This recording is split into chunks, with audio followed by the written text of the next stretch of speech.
Ricoh Coliseum in Toronto. It's Game 6 of the Calder Cup Championship.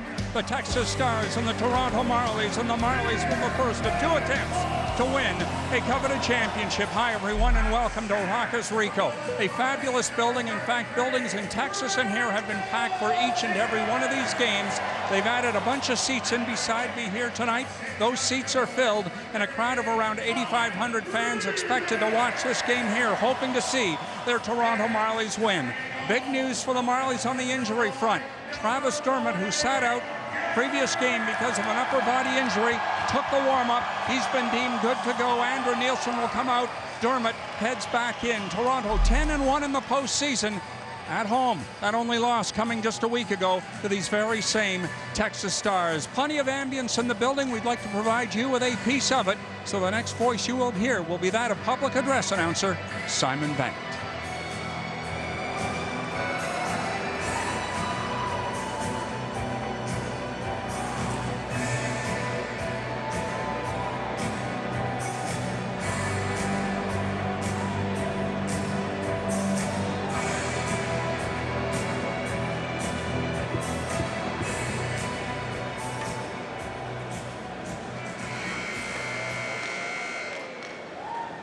Ladies and gentlemen, will you please rise, if you are able, remove your hats and join Doug Tranquata in the singing of our national anthems.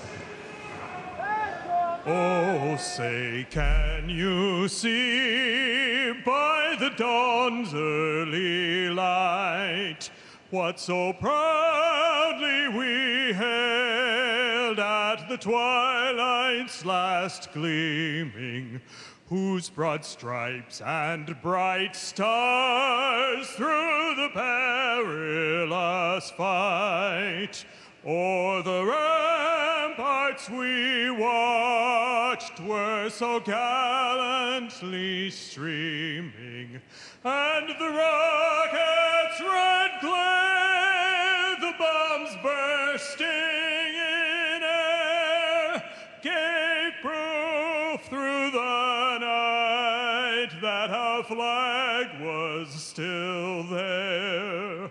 Oh, say, does that star-spangled banner yet wave o'er the land of the free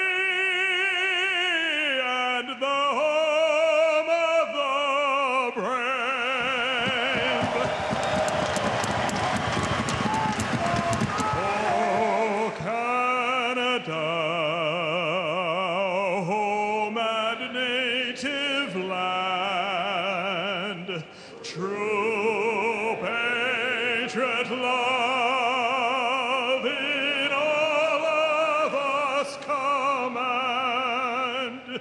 With glowing hearts we see thee rise, the true north, strong and free. From far and wide, oh Canada, we stand on guard for thee. God keep our land glorious and free. Oh Canada, we stand on guard for thee. Oh Canada, we stand on guard for thee.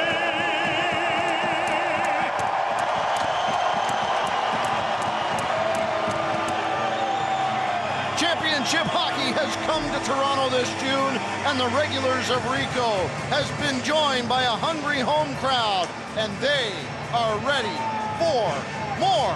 In goal for the Texas Stars, Mike McKenna. Well, Mike McKenna, who led in 5 goals in Game 5, is right back in there tonight to try and get his club to an all-important 7th game if he can bounce back here tonight. And he's 13-7 in the Calder Cup playoffs. And Garrett Sparks is 13-4, 2.15, a .918. And the Eastern Conference champion Sheldon Keefe looking to win a Calder Cup this evening here on home ice. Frederick Gauthier ready to take the draw here in front of a solid home crowd, sold out at Ricoh Coliseum. Opposite him, Sheldon Dries, who has 9 goals so far for the Texas Stars in the Calder Cup playoffs. Right away, sent into the Toronto zone, and back behind the goal. It comes over to Colin Greening. Finding Marty Marincin, who works it against the end boards as things get going here at Ricoh Coliseum. Out on that line as well, Pierre Engvall as Marincin lets it go around. Dries and Flynn, Remieli out as well. Engvall takes a shot from behind, and now it's picked up. Hall across the line, looking in for Greening. Up front, and that one slides through the blue paint as Colin Greening puts the backhand to it. Racing down, Justin Dowling into the Toronto zone, feeding it back out front. McKenzie back on Sparks by Morin, and Sparks comes up with the early save. A terrific save by Garrett Sparks here. 50 seconds into period number 1. And Justin Dowling, who's been terrific all series long, he finds Curtis McKenzie, and McKenzie with the backhand pass to Travis Morin. And if not for the defensive play where they just get a stick on it to slow the pass down a little bit, Moran's got to wait for the puck to get there, and his backhand can't get past Garrett Sparks, who makes a good save with his body and his arm to not let that puck get by him. Adam Brooks against Dowling, who wins it back. Hetherington toward the goal, knocked down out front, just wide as Dowling got a tap on it. At the line and sent in. This line has been so dangerous for these Texas Stars in the playoffs. Calle Rosen, dangerous too, along with Trevor Moore. Out of the corner, out front, and that one glances off the goaltender. Picked up by Hetherington as he tries to move it back out, but in the way, Mason Marchment. Moore comes quick back to it.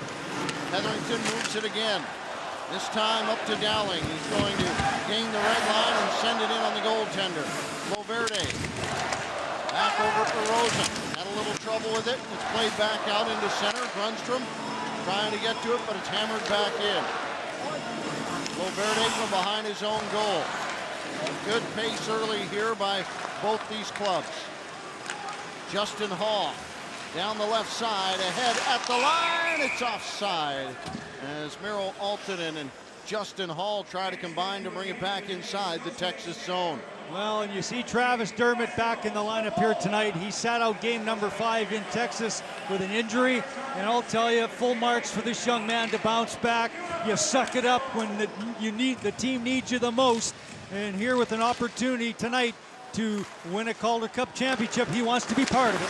Hall in, shoots, rebound, comes over Janssen, nearly there. Dermott, long way away, picked up Grunstrom, throws it into the corner.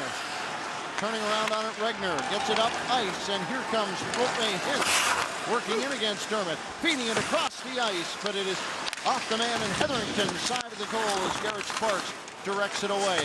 Altonen back up and finding Janssen. Cross ice. Grunstrom in alone. Turns back. Lost an edge and went down, and he pried it back to the blue line where Timoshoff picks it up. He's working with Mueller and Smith again as Grunstrom comes to the bench. Liljegren cross ice looking for some help in the middle. Ben Smith still after it in the slot. Smith trying to pick it up, and Marincin lifts it off his stick. Timoshoff working down along the near boards, and into the corner it goes. Mueller, centering pass, gets by everybody. And Marty Marincin retreats, putting it onto the stick of Dmytro Timoshoff. 4 power play goals in the playoffs. And after it was Ben Smith, he nearly got a hold of it behind the goal. Up ice, Sheldon Dries off his stick. Loverde trying to keep him off it. They'll let Rosen get after it. Off the glass into the line. Out it goes. Travis Morin moves it back. Gets some defensive help in the process. Off the boards and not in. Bodmerchuk finding Morin again as he sends it down into the corner. Gauthier hard after it. Dowling picks it up out of the corner on his backhand.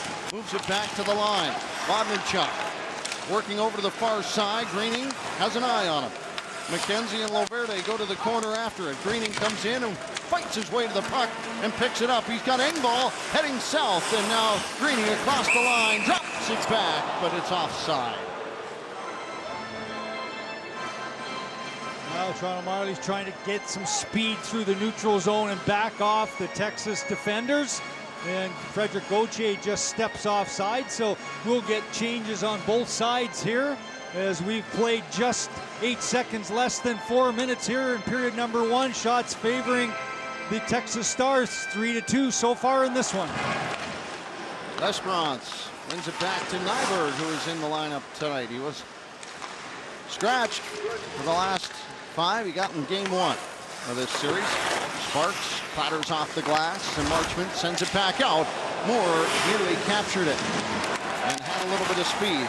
Chopped back out across the line. Austin fighting sends it in, but the Stars are offside. Liljegren comes back behind his own goal, looking ahead. He's got Marchment, but he carries it himself and then sends it along as it bounces off Brooks and down the wall. Regner able to get a hold of it. Moves it quickly, trying to find it up ice as Brooks right back to it. Spinning out of it, Dickinson. Cross ice, finding Hall and looking for a little bit of room and a change in the process for the Marlies. Hall will carry it back to Alton and looks in, shoots, and a stick save, and that one goes over the snowbank as the Marlies and Stars getting to know each other again in game number 6 as the Marlies lead this series 3 games to 2. Got back on the board here with a couple assists in the last 2 games, as through the first 4 games of that series, Altonen and Grundstrom had a difficult time trying to get on track, but in game 5 they got that line in gear, and that was the difference, certainly, to put the Marlies in position here tonight with a 3-2 advantage coming into this game. Mueller slams it off the boards. Regner gets some attention from Grundstrom, and now Janssen at the line and all the way back down the ice. That one will roll. They'll take the stroll for it and pick it up on the icing call. Bring it all the way back in with 5:04 gone here in the first period.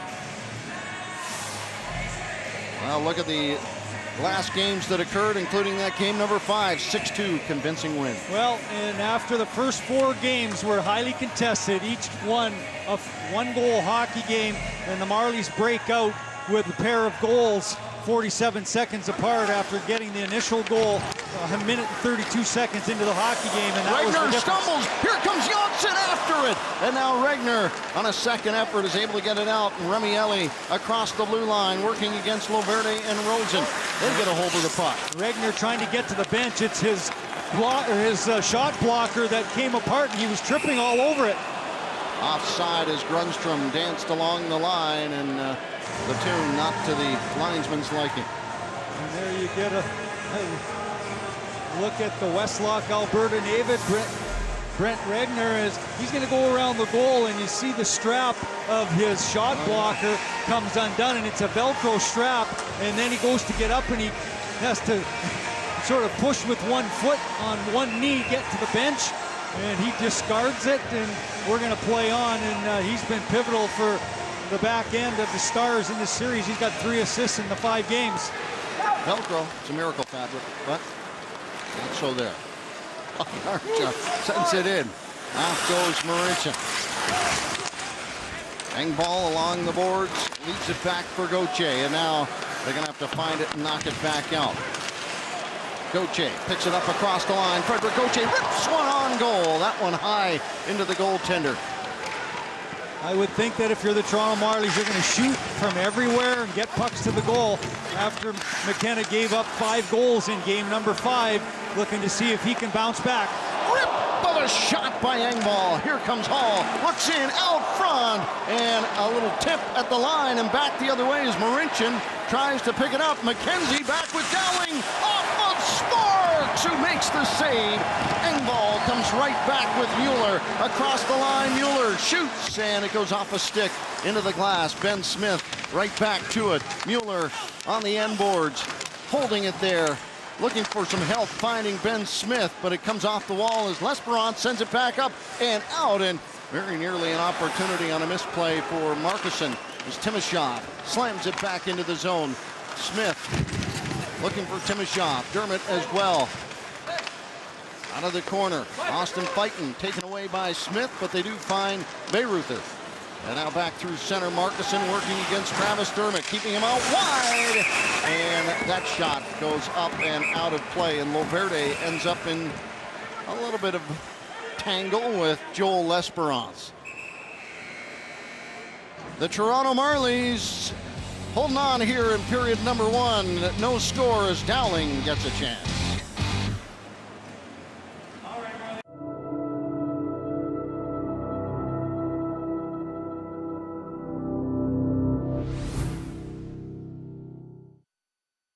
Hands go here.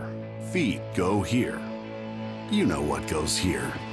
And your approval rating goes here. Test drive the Z-Track Z540R at your John Deere dealer today. Turn your fantasy into reality. You could earn a chance to win Toronto Maple Leafs season tickets for 2018-2019. Visit mbna.ca/Leafs for full contest rules.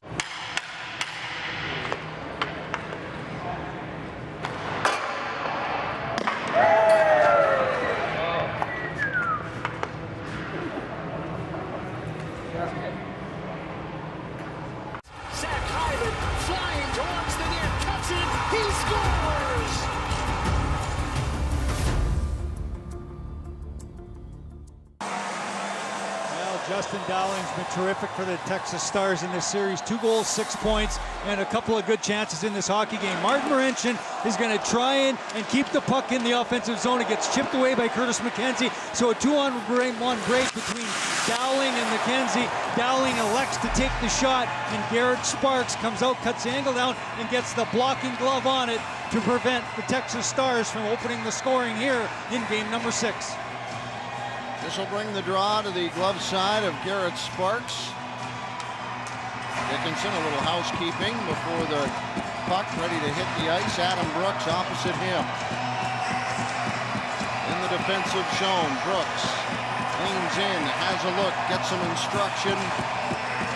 Ready to put the stick down. There it is. Wins it back, and right to it was Rosen. A couple of steps in Loverde. Up the boards, Dickinson able to get in the way. Moore challenging for it. And now Loverde finds some empty ice. Adam Brooks right back. Loverde had skimmed by him and back up along the wall. Mason Marchment to it. The puck not toward the goal. And the Marlies having a tough time bringing it up and out. But Moore gets a hold and races back the other way. He lifts it down into the near side corner. Brooks goes after it. Up along the near wall. Rope Hintz lays it out, but the Stars regroup as they're making a change. Marlies trying to take advantage. Janssen along for Grunstrom. Marincin waits, shoots! And Marincin, he was looking at Miro Aaltonen coming in on the backside, and then he thought he might get the goaltender doing the same. Well, the Toronto Marlies a bit of a hot potato in their own zone in that last shift, but once they get going in the offensive zone, they corral a loose puck, and it's Martin Marincin trying to buy a little time to get some traffic in front of the goaltender for the Texas Stars, Mike McKenna. And when he lets this shot go, McKenna swallows it up in the midsection and doesn't allow a second attempt, as you've got a couple of Marlies on the top of the blue paint looking for some crumbs, but there was nothing available. Miro Aaltonen tossed. Janssen comes in. Grunstrom comes back off the draw. He got a touch to it, but the Stars gain possession. Right back out. Aaltonen takes his man out of the play and allows Liljegren to move it along. Grunstrom tips it in. Reese Scarlett strolling after it. Moves it back as Aaltonen makes contact. Back up to Sheldon Dries, and through the middle come the Stars waiting on it. Lifted down toward the goal. Sparks lets it go. It comes out the other side. Now Grunstrom digging for it. Liljegren got one hard there, and he's back on his feet, but tentatively, as it comes to the near side wall. Back up the line, long shot, drifts wide. Janssen reaching for it, back up. Nyberg fresh into this game. And Janssen plays it back out, a bouncer for Grunstrom, and he fires a long one into the glove. Well, Mike McKenna right back the other way. Justin Hall leans back, gives it back to Frederick Gauthier. And now Engvall bangs it off the boards. Greening just got a step, but he left it behind on some snow. As Greening works off the boards, they take it from him, but a little help from Hall keeps it down deep. Engvall, a touch to it, and that one goes up and out and untouched. And the Marlies are going to the power play. Well, the Toronto Marlies and head coach for the Texas Stars, Derek Laxell, not too pleased, but this is one of those unfortunate plays as Bayreuther trying to work the puck up the wall, and it goes right off the tip of his stick and up and over the glass without touching anything. And as a result, it's actually Travis Morin who shoots that one up and out of the... He just scooped it. He scooped it out of the air, and as a result, the first power play of the hockey game will go to the Toronto Marlies, and that is something that Coach Sheldon Keefe said that it can be the difference whether we win tonight or not, and that's the special teams battle, and their power play is just 1 for 12 in the series, so it would go a long ways towards a victory here this evening if their power play can get working for them here tonight. Start to connect. Callie Rosen's been connecting. He leaves that one back for Moore. Knocked down at center. Moore along for Smith. Moore goes after it and plays it along for Mueller. Back Janssen, he gets it. And now Mueller down low. Smith from behind the goal looks out front. Finally Mueller again. On to the faceoff dot. Out front. Shot. Up high. Knocked down and will not fall as Janssen centers it again. And the only folks there, the Texas Stars, as Markinson races back. 2-on-1, trying to feed it in the feet, and Chris Mueller crashed into the goal mouth. And he gets up, shaking his head a little bit, but he's all right.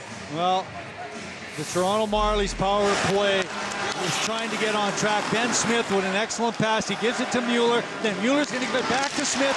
And then right about 5 feet out in front of the blue paint, Trevor Moore for the one-time shot. He doesn't quite get all of it, but then the Texas Stars pick up the loose puck, and they get a 2-on-1 break going in the opposite direction. And Markinson trying to thread the needle across, and it goes off the Marley defenseman's skate. But at that same moment, Chris Mueller coming back hard, loses his footing and takes the goal off. Alternate wins the draw. Behind the play is Liljegren. Drops it back deep. Here comes Timoshaw.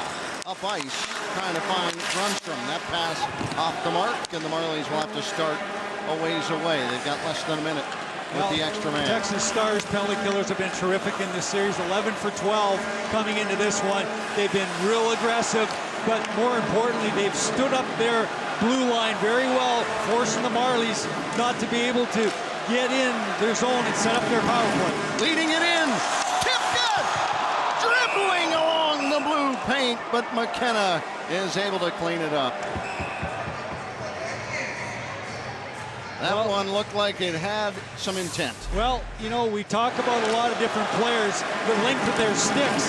Timoshaw feeds the puck after the give and go with Miro Aaltonen, and Aaltonen does sweep it one-handed. He uses that right hand to sweep his stick across. He gets a good chunk of that puck to try and chip it up and over top of that right shoulder of the goaltender, Mike McKenna.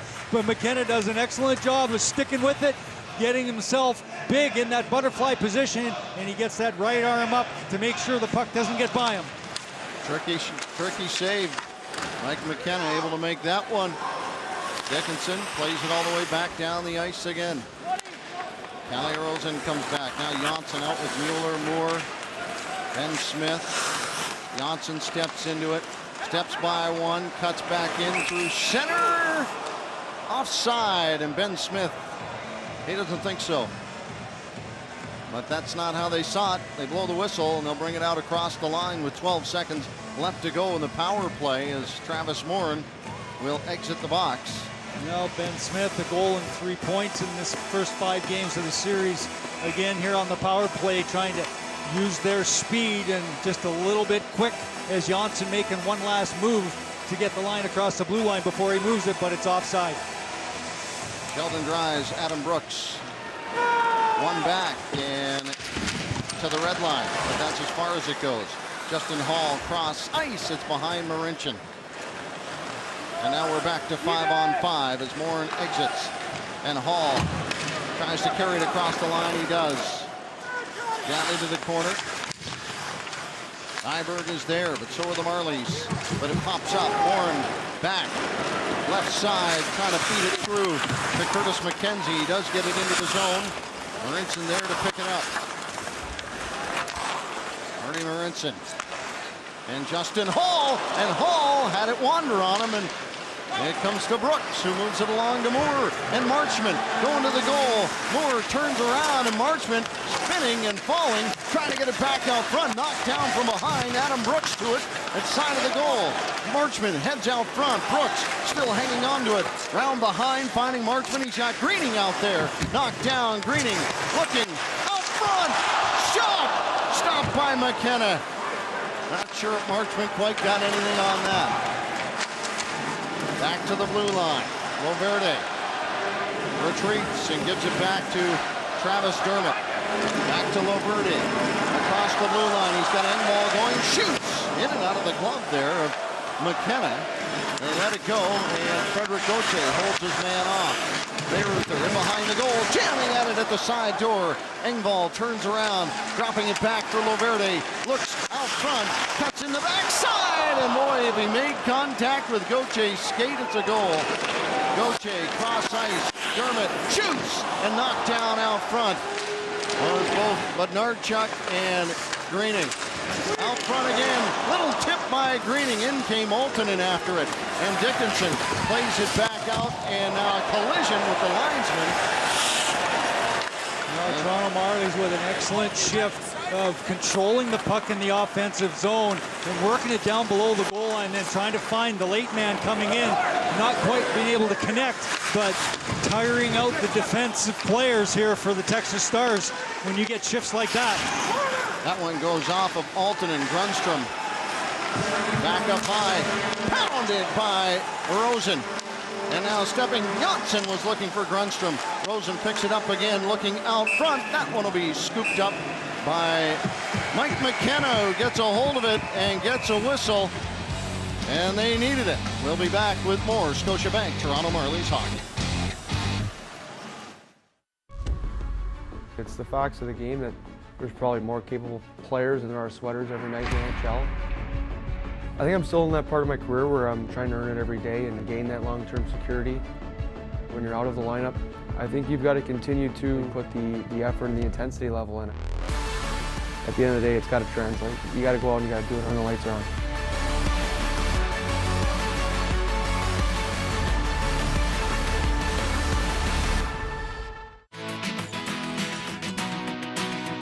Hey, I'm Adam Wilde. And I'm Saskia Stewart. And we're the hosts of the Blue Line podcast, and I think the best way to describe it is we're Leaf fans, you're Leaf fans, and we want to bring you closer to Leaf fans who you might have heard of in other walks of life, like... We've got Will Arnett, we've had Commander Chris Hadfield, Cassie Campbell, Andy Petrillo. And these are people we get to sit down and talk with in depth about the team we all love and sports in general. So check us out. It's the Blue Line podcast with Saskia Stewart and Adam Wilde. Well, the Toronto Marlies' third line, affectionately known as the Shade Line because of how big and imposing they are. You got Colin Greening, Frederick Gauthier, and Pierre Engvall, and they're all over 6'2" and well over 200 pounds. And they've done an excellent job here in this first period here of controlling the puck in the offensive zone, getting their cycle game going. The defense get involved as well, and they're knocking on the door to try and get the first goal here for the Toronto Marlies here in Game 6. Well, Mike McKenna having a little chat there with Chris Schlenker, the referee. Terry Koharski, the other referee in this contest. Game 6 of the Calder Cup final. Texas Stars, Toronto Marlies. Chris Mueller used to play for the Texas Stars, won himself a Calder Cup there. Back up to the line, Loverde. Over to Mueller, lifts it toward the goal. It's up high as Timashov picks it up and moves it around. Smith, back to Mueller. Smith from behind the goal, hanging on to it. Ben Smith, shot, goes up into the glass and takes a funny grinding pop. It drops down into the zone. It's cleared back out. Valverde. Smith chips it back in. Off goes Timashov. Hetherington working on it. Smith able to pick it up. He's got Hall along the near board. Hall towards the goal. Timashov is there, trying to pick it up as well. And Smith causing the Texas Stars to rethink things. Now he'll go off. Wagner looks ahead. Janssen caught an edge and went down, and now Remieli picking it up. No, Janssen steals it away. Janssen finding Alton and shoots, rebound, and Grundstrom taps it back. Long launch, back out the near side. Alton racing for it. Back over Grundstrom's side of the goal. He was hoping to hit it off Janssen, and again a save by McKenna. Janssen picks it up again, looks out front. Ripped by Marincin, stopped by McKenna. And now along the boards it goes. And over across the line. Grundstrom with a dangerous one. As Hall picks it up. Carl Grundstrom waiting it out here as Justin Hall got it awkwardly, and Justin Dowling right there. And now the Stars converging with their top line.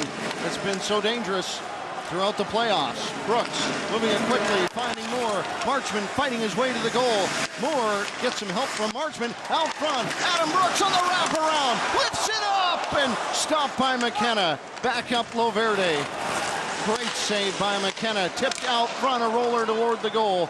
That is cleared back up and out. McKenzie hammers it back in, but this one will go for icing with 4:20 remaining in the first period. The crowd here in Toronto likes what they see from the home crowd. Well, the Texas Stars came out the first couple of shifts, and they applied some pressure and got a couple of good chances. But since then, it's been all Toronto Marlies. And the youngster Adam Brooks doing a good job. He tries to wrap around. McKenna gets the save, but then he corrals the rebound himself and tries to go short side shelf. And the veteran McKenna again gets the blocking glove on it to keep Toronto off the scoreboard. But the Marlies seem to be pressing here as they lead on the shot clock. It's 14-4 in favor of the Marlies, but no score in the hockey game. Here comes McKenzie along for Moore, and he holds up, hangs on, and it wobbles its way over to Travis Dermott. Onto the stick of Mueller through the middle. He was hoping to find Janssen. He'll have to chase after it. Fighting placed up along the boards. Caught up. Smith keeps it in, but fighting right there to move it back to Nyberg. Mueller trying to chase it down on Bayreuther.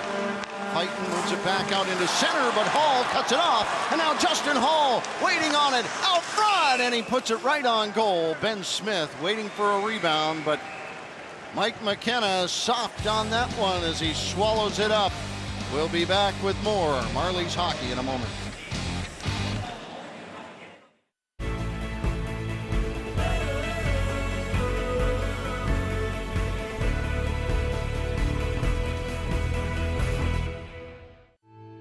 Hands go here. Feet go here. You know what goes here. And your approval rating goes here. Test drive the Z-Track Z540R at your John Deere dealer and learn why it's not how fast you mow. It's how well you mow fast. Nothing runs like a Deere. Save $455 on the Z500 series Z-Track mowers.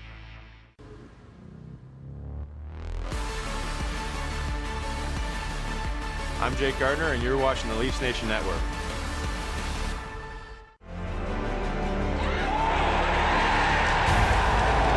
I'm William Nylander, and you're watching the Leafs Nation Network. Well, the veteran goaltender Mike McKenna, 35 years of age, a St. Louis, Missouri native. And you know what? I had a little chat with him before he came out on the ice for practice this morning. And I tell you, cool as a cucumber, laughing, joking, and he knows he's having a ball. And, you know, he knows, hey, I gave up 5 goals. It's on me in game number 5 to put our team in this spot where we're facing elimination here tonight. But he fully expects that he's going to come back in and keep his club in the hockey game and allow them a chance to try and fight back to tie this series up. And he's been good to his word so far as he's made 15 saves here in period number 1. They love him in Texas. What's not to love? Back up at the line. Marincin lifts it down the wall into the corner. He's done everything to put this team in the final. Back up, long shot off into the corner. Engvall goes after it. Scarlett there holds him up, and it is picked up. Hintz plays it up ice. That gets by everybody, and that'll be picked up for icing with 3:14 remaining in this first period in front of a packed house at Ricoh Coliseum as Frederic Gauthier comes back. What a playoff series. What a playoffs Frederic Gauthier's had. He really has. And, you know, it's funny because he's a third-year pro. He gets up, you know, and plays games in the National Hockey League earlier in the season, 9 of them to be exact. And he came down, and then he kind of went into a bit of a funk and didn't play that great the last part of the regular season. But when the playoffs came on, he turned his game up another couple of notches, and he has been outstanding. And he said, hey, he played it for a Memorial Cup when he was a junior. Yep. He won a World Junior Championship for Canada. He won a World Under-18 Championship. So he knows what the pressure's all about and to perform in those pressure-packed situations. And he certainly has done that here in the Calder Cup playoffs, as he has really done a great job with that shade line, we're going to call them, as the Marlies again here have a 3-2 advantage in Game 6. Outside the line, Adam Brooks comes out, and Marchment fires it back in. McKenna stops it up, and the Stars send it right back out. And in fact, that one will go for a ride, and they'll bring it all the way back. Remy Ellie having a conversation with Trevor Moore, and the two of them glide and glance together, and then Marchment comes in to add his voice to the conversation. Well, Remy Ellie has really shown some good speed in this series. He hasn't been able to get on the board as far as points are concerned, but he's been one of those guys that is the big man in the forecheck and terrific in the penalty kill so far for the Stars in this one. Here's Moore. Leads it back in. Marchment works on it. Kicks it back as Moore is right there. Marchment down the wall again. Gets right back up. Keeps whacking at it. But this time it is sent back out. They'll try to make some changes, the Texas Stars will. Back at the line. Boy, McKenzie came screaming in there as the puck finds its way to Timashov. Now a shot right on, and Timashov, what a dart of a shot. 2:20 to go in the first. Well, the one thing that McKenna, I find, during the course of the series has had a difficult time of controlling rebounds. He lets puck squirt away from him. He makes the initial save, but the puck will squirt free. And here this evening in this one, he's done a much better job. He's coming out to the top of the blue paint, and he's making sure that when he's those long-distance shots, he's getting them, and he's not taking any chances. He's squeezing them for whistles to get face-offs so that he doesn't allow the Marlies second and third chances. Comes back out past Hall. He's got to step quickly. Moving it back, Timashov, but it's Nyberg who moves it back in. Hall turns around. He's got some help cross ice, but he moves it along to Smith, who tipped it along the boards, but that one sent in. Dowling had to touch up as Hall moves it along. Marincin. Timashov in some open ice. Now he's going to work back with Mueller down the left side. Mueller gets some opposition, try to cut back in, leaves it back to the far side, but nobody there as the Stars get a hold of it. Bayreuther drops that one back. Nyberg lifted in. Hall tried to move it quickly, and they do get it right back to Ben Smith. Smith trying to fight his way through Dickinson, who got it, moved it one way, but the puck quickly came back the other. Fighting at the red line for it. Bayreuther throws a stick into the conversation, and he comes away with it. And then he gives it away to Engvall, who gets across the blue line, slices in, but then Dickinson takes him to the wall, and Pierre Engvall was trying to move it back. It ends up with Rope Hintz and he sends it all the way in to the far side. Dermott lets it go. Engvall trying to get a touch to it.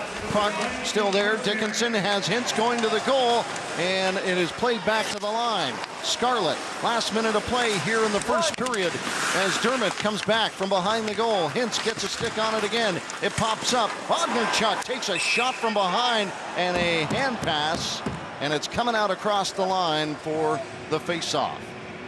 Well, the Texas Stars trying to generate some offense to try to get their cycle game working and to try and drop some plays to get some chances to get on the board here.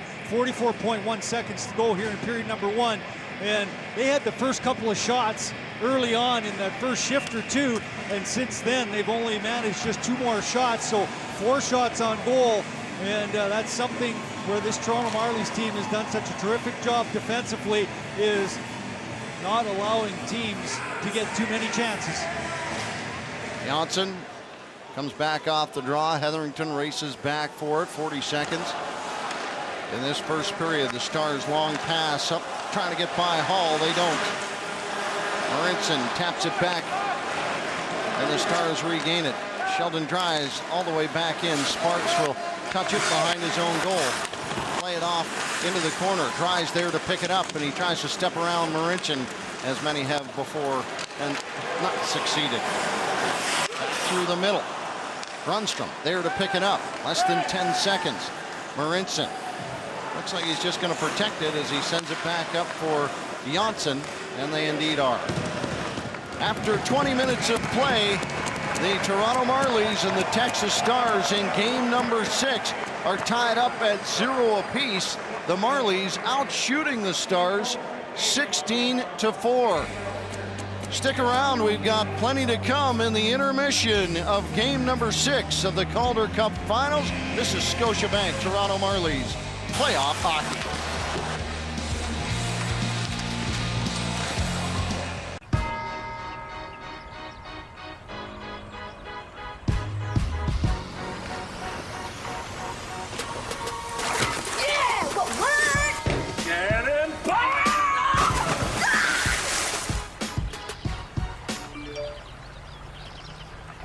Hey guys, how's it going? Oh, fries are mine! No, the fries are yours. Oh, well, there's you have to deal with it. You'll do this, I'll do this. Welcome back. Toronto Marley captain Ben Smith joins us. An aggressive start by you and your teammates. What aspects of such do you want to see repeated headed into the second period? We'll just keep getting pucks in their end and trying to get it back. That's the main thing. We did that pretty well. We were able to create some chances, and we kind of played pretty solid there in that period. You hadn't seen this team prior to the playoffs. Now 16 periods under your belt. What are they capable of doing moving forward as well? They're a good team. They transition quickly, and they have a lot of speed and guys that can score. So we have to be careful. We have to keep trying to play in their end and try and create some pucks to the net with some bodies. Great to be home. What's this crowd like? It's great to be home. Always nice to be home. We're excited for this game. We need a solid 40 minutes here. All right, Ben, thank you. Thank you. Captain Ben Smith of the Toronto Marlies. The shot 16-4 in favor of the Marlies. Back with more in just a moment.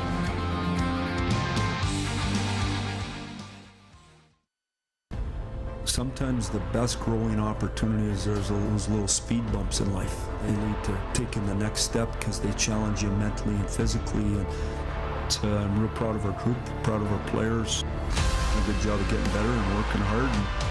And in saying that, we want to be playing. We have to identify what we need to be better at and continue to make strides. It's a play. The Toronto Marlies and the Texas Stars in game number 6 are tied up at 0 apiece. The Marlies out shooting the Stars 16-4. Stick around, we've got plenty to come in the intermission of game number 6 of the Calder Cup Finals. This is Scotiabank Toronto Marlies playoff hockey.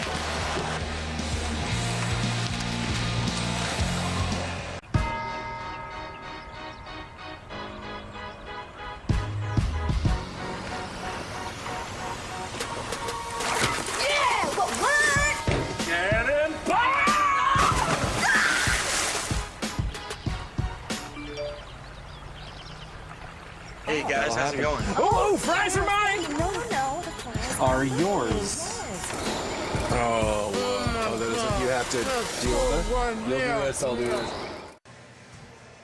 Welcome back. Toronto Marley captain Ben Smith joins us. An aggressive start by you and your teammates. What aspects of such do you want to see repeated headed into the second period? We'll just keep getting pucks in their end and trying to get it back. That's the main thing. We did that pretty well. We were able to create some chances, and McKenna played pretty solid there in that period. You hadn't seen this team prior to the playoffs. Now 16 periods under your belt. What are they capable of doing moving forward as well? They're a good team. They transition quickly, and they have a lot of speed and guys that can score. So we have to be careful. We have to keep trying to play in their end and try and create some pucks to the net with some bodies. Great to be home. What's this crowd like? It's great to be home. Always nice to be home. We're excited for this game. We need a solid 40 minutes here. All right, Ben, thank you. Thank you. Captain Ben Smith of the Toronto Marlies. The shot 16-4 in favor of the Marlies. Back with more in just a moment.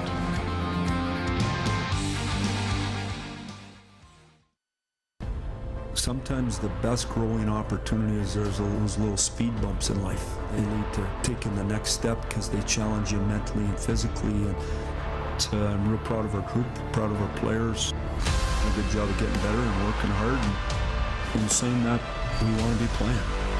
We have to identify what we need to be better at and continue to make strides if we want to have success.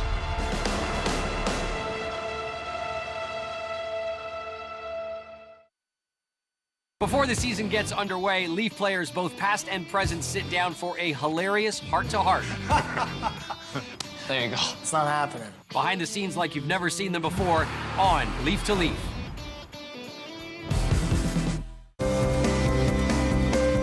Join us every single week for LTV Throwback when we transport you all the way back in time to some of our most memorable moments in Leafs history. Like the time we had an interview with Doug Gilmour while he was riding a jet ski, or the time where we sent our Leafs crew over to Afghanistan to support our troops. You can catch that and more every single week on LTV Throwback right here on Leafs Nation Network.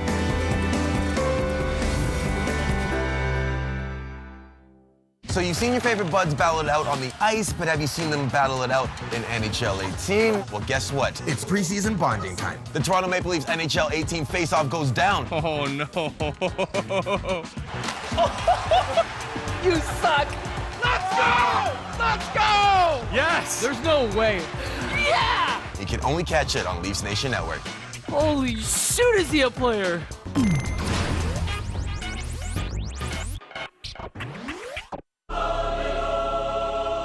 I've been a Leaf fan since I was in the womb. Well, anybody who knows me knows that Toronto Maple Leafs are a part of my life. This is the only toilet that came from Maple Leaf Gardens.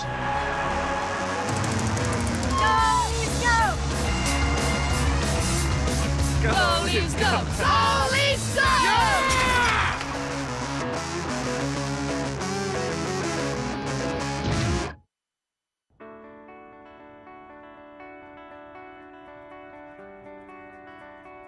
No expectations. We know the end result's unbelievable, and it's neat to see how it's put together.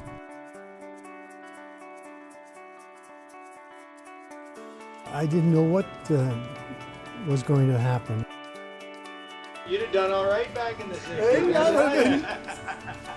She hopping the boards. He's going on to kill a penalty. I'm going to serve a penalty.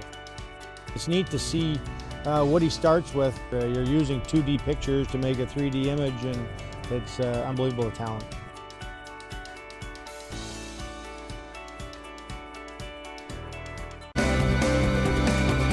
Hey Leafs Nation, join me every single week for LTV Throwback, where we dig deep into the Leafs TV vault, bringing you the very best of Leafs news and documentary programming through the ages.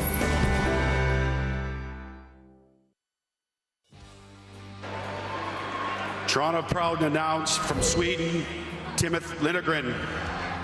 Well, it was just a year ago in Chicago that the Maple Leafs announced Timothy Liljegren's name. His brother's there in Chicago, a teary-eyed mother as well.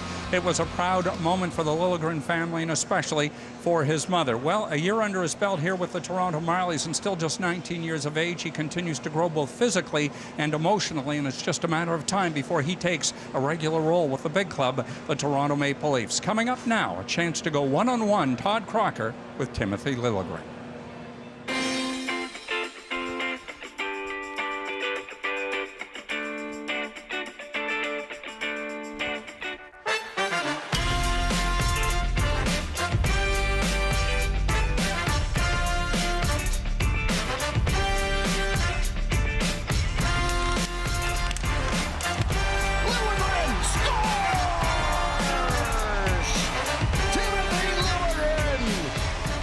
could go back at the beginning of the year and tell yourself anything, what would it be now that you have been through the year? What do you think you would say to yourself? I don't know, I guess to grow up a little bit. You know, to be a professional, and I think that's a huge thing I've learned this year, to be a professional. Look at Greening, Ben Smith and all, Luverda and all those guys, and you see how dialed in they are every morning. And it's good for a young guy like me to see that and, you know, to be prepared for every game. It's the longest season that you've played so far. How has that been to have played this far into the spring? Really fun. It's the first time I've come this far in a championship, especially with that many games you have in this series. So it's a lot of fun. You don't have to work out as much in the summer, so it's a good thing too. You look around at all the countrymen that you have around you. How comfortable does that make you feel when you have those guys to lean on as well? It's nice. I mean, we've been joking around a little bit that it's a Swedish team with a lot of U.S. imports. It's a lot of fun. You can go to the rink and, you know, speak your own language if you want to, and you can speak English if you want to speak English. So it's a lot of fun to have those guys around. I know a lot is said about the American Hockey League and how physical it is, and you know, that kind of thing. Is that the thing that, you know, surprised you the most coming here and playing on the smaller rink, or is there something else? Well, for sure, it's a lot more, you know, physical play here and stuff like that. But I think it's the speed more because of the smaller rink. It goes a lot faster. It's a little bit more offensive hockey here, maybe. In Sweden, it's pretty defensive, a lot of structure and all that. So I think that's the biggest thing, the speed and the physical play. You get paired up with Travis Dermott a fair bit this year, and here in the playoffs as well. What's been that like, and what do you take from his game that you like? Well, I try to learn from Travis that, you know, you have to have confidence with the puck and you know, make plays. And if you have a lot of confidence, you make plays happen. So I try to take that from Travis, and he's helped me a lot with you know, stuff on ice, especially when he came back from the Leafs, and you know, taught me things that you need to be good at if you want to take the next step. Why does it work so well for both of you together? I don't know. I think we both like to skate with the puck and you know, have the puck in our hands and to make good plays. And I think we yeah, because of the fact that we skate so much, we're always there for each other on the ice. So we can give. I can pass Travis almost every time, and he can pass me most of the time, so it's nice.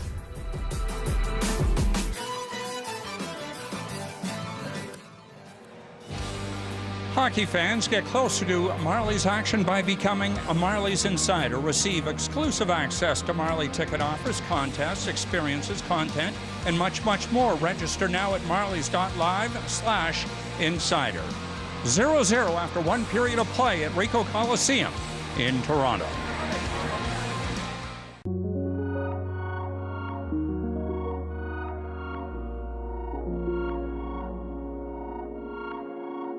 I'm Leo Camera. You're watching the Leafs NHL Network.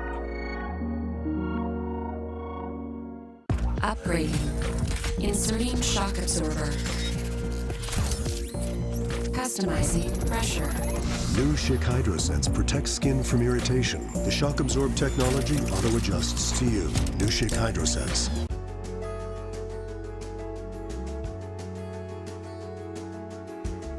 For their third last stop on the Banner Tour, the Maple Leafs visited Brandon, Manitoba, hometown of goaltending great Turk Broda. A Wheat Kings home game would serve as the backdrop for the festivities, as the city turned out to honor one of their province's favorite sons. It was evident that those who call Brandon their home today love the game as much as Turk did. The charismatic netminder was often fond of saying, "I'm just a fellow who likes to play hockey. The Maple Leafs paid me for my work and practices. I threw in the games for free." In the end, Brandon fans had stood witness to a 7-3 victory over the visiting Swift Current Broncos. and the Leafs had found a new permanent home for Turk Broda's original Bay Street banner.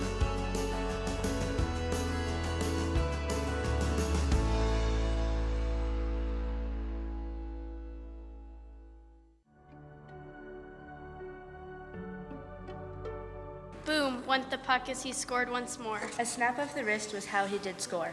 No other greater scoring threat in hockey. One of the most talented players in centuries. Charlie Conacher had the hardest shot in hockey. Speaking on behalf of the entire Jesse Ketchum family, present, past, and future, thank you so much for presenting this banner to our school. We will display it proudly to honor and remember Charlie. My family and I are proud to be here for this presentation. Maybe one day, 90 or 100 years from now, one of you will have your banner hanging here. It could be for hockey, it could be for football or baseball, but it could be for medicine or science or space exploration or music, politics or business. It's up to each and every one of you. Charlie Conacher would like the company up there. Thank you.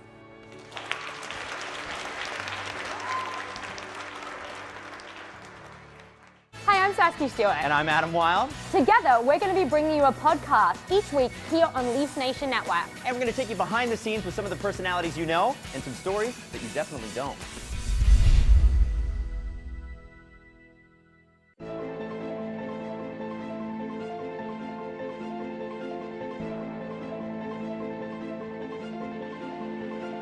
I'm Jake Gardner, and you're watching the Leafs Nation Network.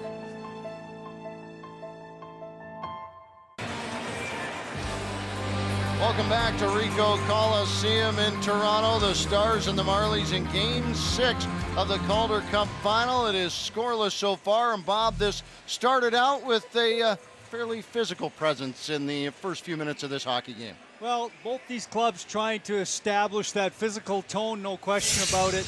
And the Texas Stars get a couple of good chances in the opening couple of minutes.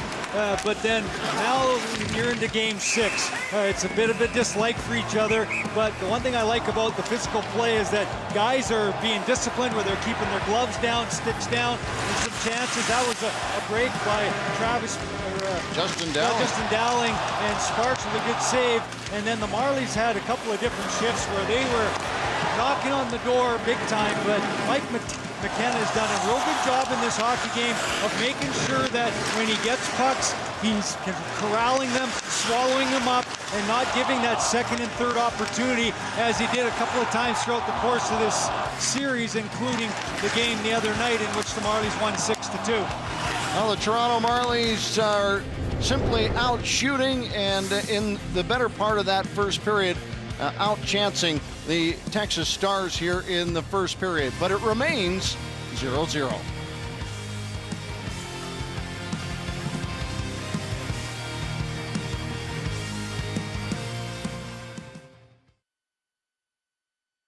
You have a vision. It's behind everything you do. Even when you least expect it, it comes through. You know what you want, and we can help make it real. You need choices? We've got all kinds, including special finishes and papers.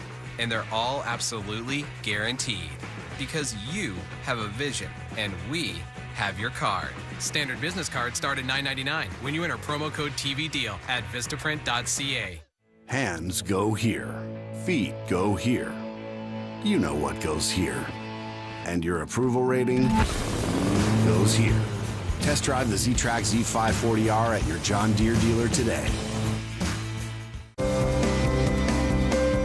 Join us every single week for LTV Throwback when we transport you all the way back in time to some of our most memorable moments in Leafs history, like the time we had an interview with Doug Gilmour while he was riding a jet ski, or the time where we sent our Leafs crew over to Afghanistan to support our troops. You can catch that and more every single week on LTV Throwback right here on Leafs Nation Network.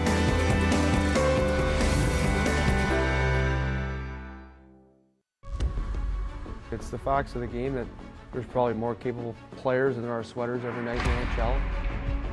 I think I'm still in that part of my career where I'm trying to earn it every day and gain that long-term security. When you're out of the lineup, I think you've got to continue to put the effort and the intensity level in it. At the end of the day, it's got to translate. You got to go out and you got to do it when the lights are on.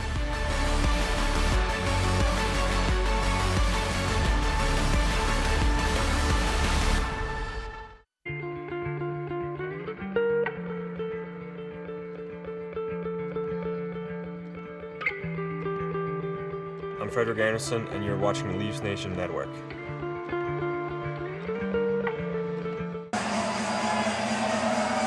Welcome back to Ricoh Coliseum. The fans on their feet. They have been entertained to date. 2 more periods in the book, perhaps more. We're getting a look at Ryan Marchment, left-hand side, former rough defenseman, 1 year with the Toronto Maple Leafs, 17 seasons in the National Hockey League, and a proud dad of this young man, Mason Marchment. Mason working hard to get to where his dad once was, and you talk about a late bloomer getting into junior hockey and working his way into this Marlies system, signing on as a free agent, but now with an opportunity looking ahead, possibly, of joining the team that his dad once played for. Let's send it back upstairs. Proud Brian Marchment and company watching on here tonight. Well, he's a lucky dad. Mason Marchment's just a tremendous young guy to be around over the course of an American Hockey League season, traveling about with him. He's been an absolute treat, that's for sure. As we get set here for the second period, the shot 16-4 in favor of the Toronto Marlies. Mason Marchment's line of Adam Brooks and Trevor Moore through this series has provided all sorts of opportunities, scoring, hits, just about everything you could ask for if you're Sheldon Keefe and company. We're ready to go as Frederick Gauthier getting set to take the draw in this Game 6, tied at 0 apiece. Justin Dowling opposite him, and we're ready to go. Let's get at some hockey. Second period. Dowling ready to step in. The crowd on its feet. Gauthier wins it back as Marincin plays it along Greening. Eases it into the zone. Bayreuther goes after it with some speed. Moves it back for Nygaard. It gets to Justin Hall, but it's played up and all the way down the ice. Marincin swiftly moving it, trying to find Gauthier, the outstretched stick. Frederick Gauthier unable to recapture that. At the red line, that one all the way back in. Marincin right back over Justin Hall. Trying to lift it off for Gauthier. Oh, he got a hit, and now Engvall steps away with it. Greening down the right side. Marincin following it up, and Greening plays it in. And he comes back over to the bench if the Marlies interested in a change. Markison working against Callie Rosen. Rosen back up ice. Knows what it's like to win a championship. Comes back in on the backhand. Rosen out front! And a great chance, but Marchment couldn't find it. Lifted toward the goal. Back over. Rosen winds up. Hard shot, side of the goal. Loverde after it again. Leaves it back for Moore. In behind the goal and back out the near side. Quick to it is Adam Brooks, and through the middle he comes. Trevor Moore is back there, ready to pick it up, and he does. Brings it across the line, but he runs into trouble at the bench of the Texas Stars. Travis Dermott. Brooks just drops it back, and Dermott dumps it in. Didn't get far. Regner there to pick it up. Brooks pushes it behind the goal. The Texas Stars trying to sort things out through the middle. Boy, that one went all the way back down the ice, and it'll be picked up on the icing call. Well, Callie Rosen, who scored 2 goals in game number 5 to help the Marlies get this 3-2 advantage, really using his legs again as he powers around the goal, and then up the wall he goes, and he's going to drive deep, and then he's going to throw the puck out front, and Mason Marchment thinks he's going to have a chance to put it on the goaltender, but a terrific defensive play by Jason Dickinson, who comes back and ties up Marchment's stick and doesn't allow him to get that loose puck. Liljegren quickly to Dermott. Janssen down the boards. Regner tight on him. Janssen in his feet, turns around. He hit there by Mangine, and he's playing some forward tonight as Hintz takes it across the line, but Liljegren rubs him out. And now Liljegren trying to get his helmet back on and get back into the play. Lost his stick in the process. Picks it up. Here's Grundstrom. Janssen followed up. Grundstrom carrying it out front, looking for Janssen. He just wanted to get a tap to that one. Back through the middle. Ramielli with a little bit of room, and he was looking for Bodnerchuk. Off his stick and back out. This one across the blue line. Here's Loverde looking to center it back over for Timashov. Out of the corner, Loverde again, he turns back. He's got Mueller there out front, and Timashov backhander and dribbling side of the goal. It is cleared into the corner and picked up and back out by Reese Scarlett. Wow, Timashov with a good spin backhand move, and McKenna with a big save, and then Ben Smith trying to find a loose puck on the top of the blue paint. He can't come up with it. Lifted back into the Toronto zone. Joel Lesperance after it. Rosen in the mix. Timashov up the wall as Mueller knocked down on the play by Bayreuther. Digging in amongst Mueller's ribs. They pick it up as McKenzie fights his way out front. Loverde clears it away, and now Dowling back up to the blue line. Blocked by Smith as he picks it up and looks cross ice. He decides to lift it back and get in a change. Nyberg, boy, he had the captain Curtis McKenzie a long way down the ice, but he didn't want to try it. Right back in. Following up on the play, trying to get it back over to McKenzie again, but it gets by. Onto the stick of Justin Hall, and across the blue line come the Marlies with Greening just offside. He tried to hold up and hang on, but those skates wouldn't do it. Still no score in this hockey game, but the Toronto Marlies knocking on the door again. This time Vincent Laverde with the backhand play towards front. Timashov kicks it from his skate up to his stick in the backhand move. He tries to go short side, and McKenna just gets a piece of his glove on it.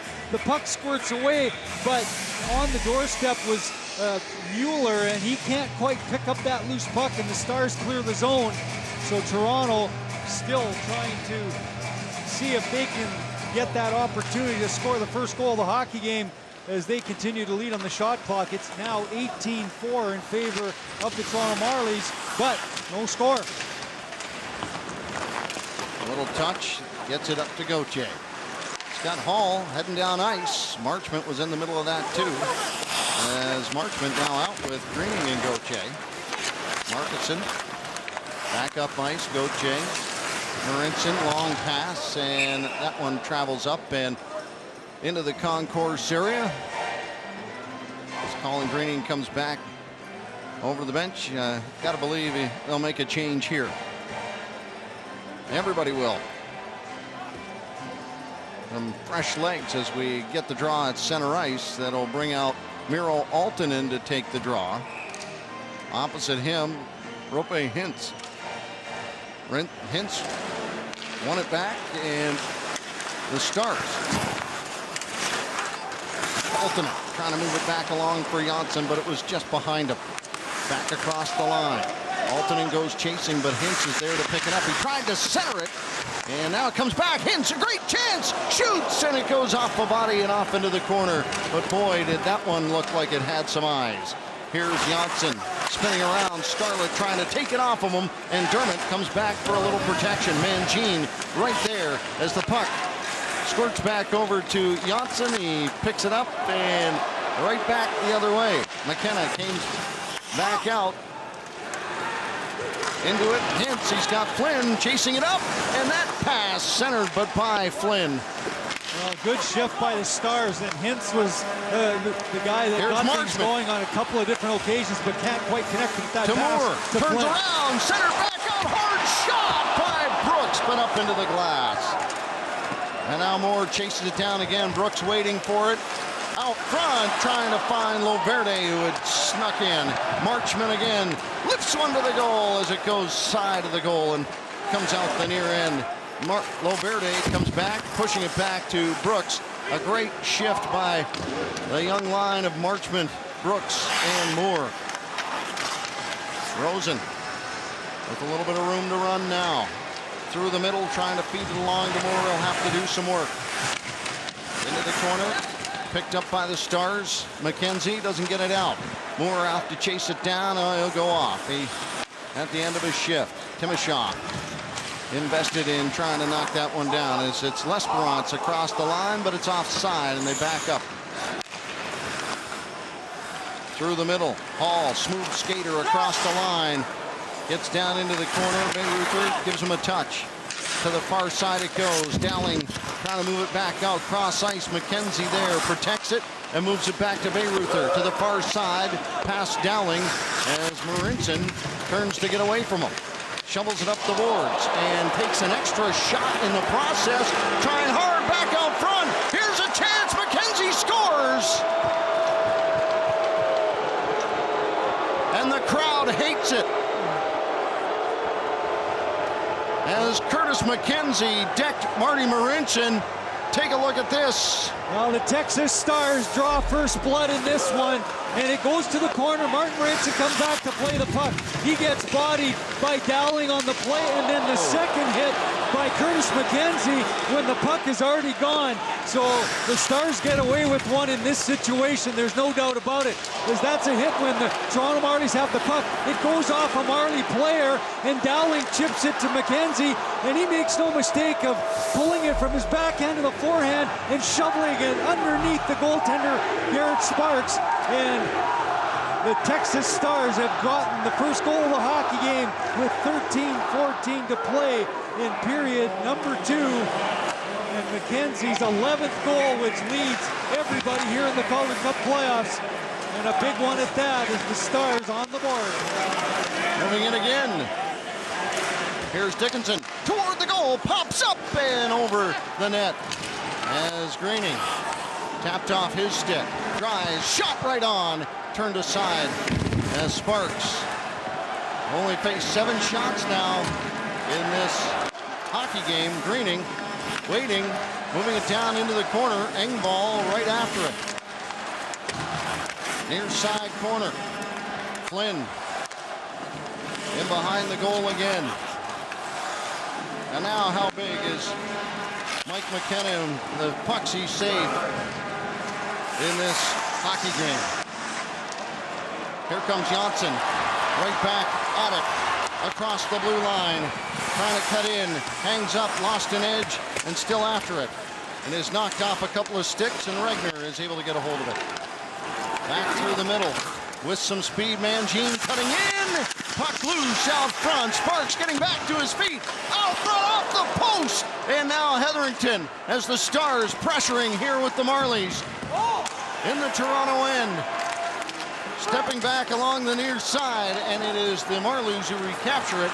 Janssen will pick it up, but he's got to dump that one in.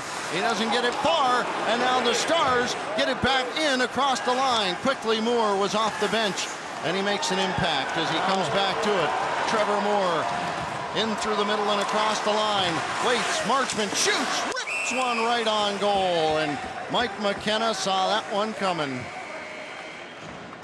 Curtis McKenzie has been dangerous for the Texas Stars throughout the Calder Cup playoffs.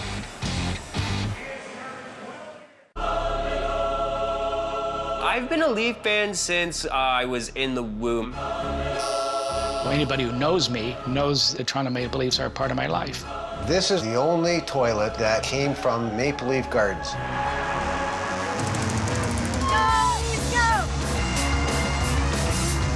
Go Leafs, go! Go Leafs, go!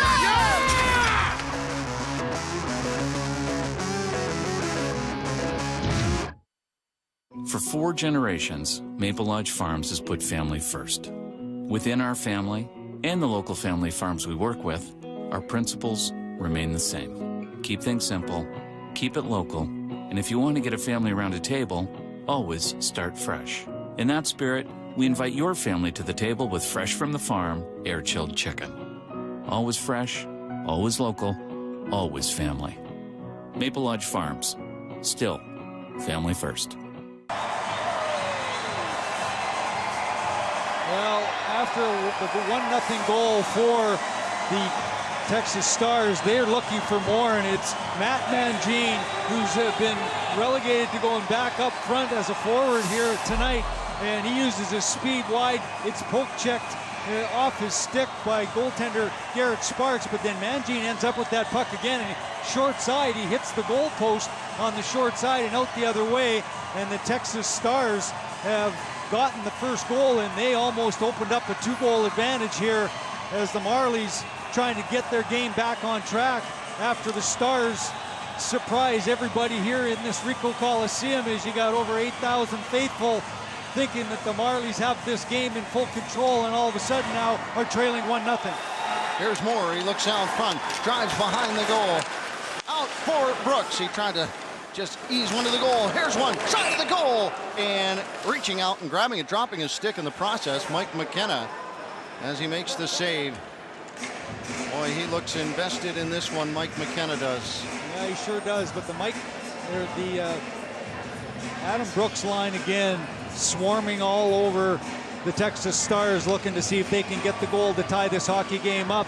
His last shift out there, Brooks's line, he had a golden chance to fire the puck past McKenna. He shot it over top of the goal, and again they're pressing as they walk from below the goal line to try and get that puck out front, but McKenna does a good job of finding the loose puck to get the whistle. One back by Brooks. Marincin high on the line, out front, knocked down was Marchment.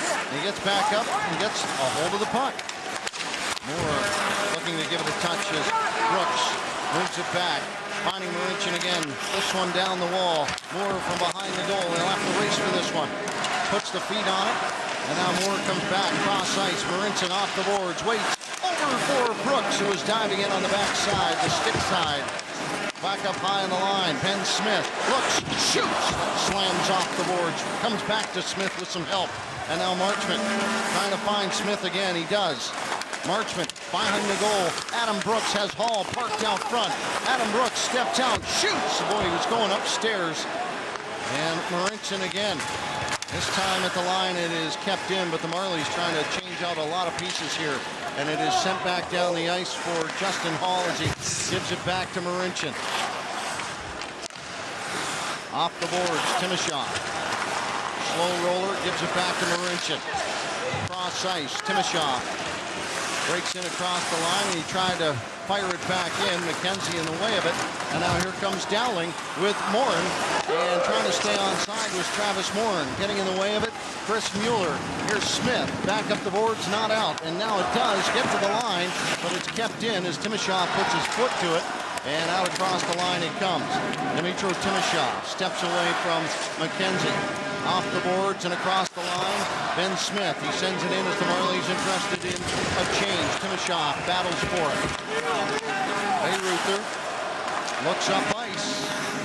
And that gets by everybody. Rosen races back for it. Plays it back. Janssen down the right side. Following it up. Here's Altonen through the middle. Rips one on goal. That glances off McKenzie as Janssen comes back. Altonen. Grundstrom. What a stop by McKenna on Grundstrom. Wow, you're not kidding. And McKenna stretches out. Here comes Morin back the other way. Looks in, he shoots, side of the goal. And now Morin again. Back out front. Hintz. Too much traffic out front. And it's lifted to the line and out. And down the ice it goes as Regner looking to get a hold of it. He does. He moves it back out and it's played in. Sparks has it get by him. Mangine behind the goal. What a lift that goal gave the Texas Stars, playing better here in the second period. But it rolls out. Janssen looking to get to it. Scarlett gets his stick on it. Janssen will go to the bench. Chip back through the middle. Hintz knocked off his stick. Greening turns around on it. Pursued from behind by Mangine. Greening knocks it into the corner. Comes back looking for help. Engvall after it too. Scarlett out of the corner and digging for it is Pierre Engvall. It squirts just a little bit loose, and Greening tried to come back after it as the Stars get it out of their own zone. Justin Hall, Lesperance right on top of him. Hall turns around and then he's going to try to push it to Rosen, which he does. He finds Engvall down the left side. Engvall cuts into the middle. Slices across the line. Greening sends it down behind the goal. Hall after it. Greening trying to get back to it. A hand pass is called. 7:35 left to go here in the second period. The Toronto Marlies down 1-0 to the Texas Stars.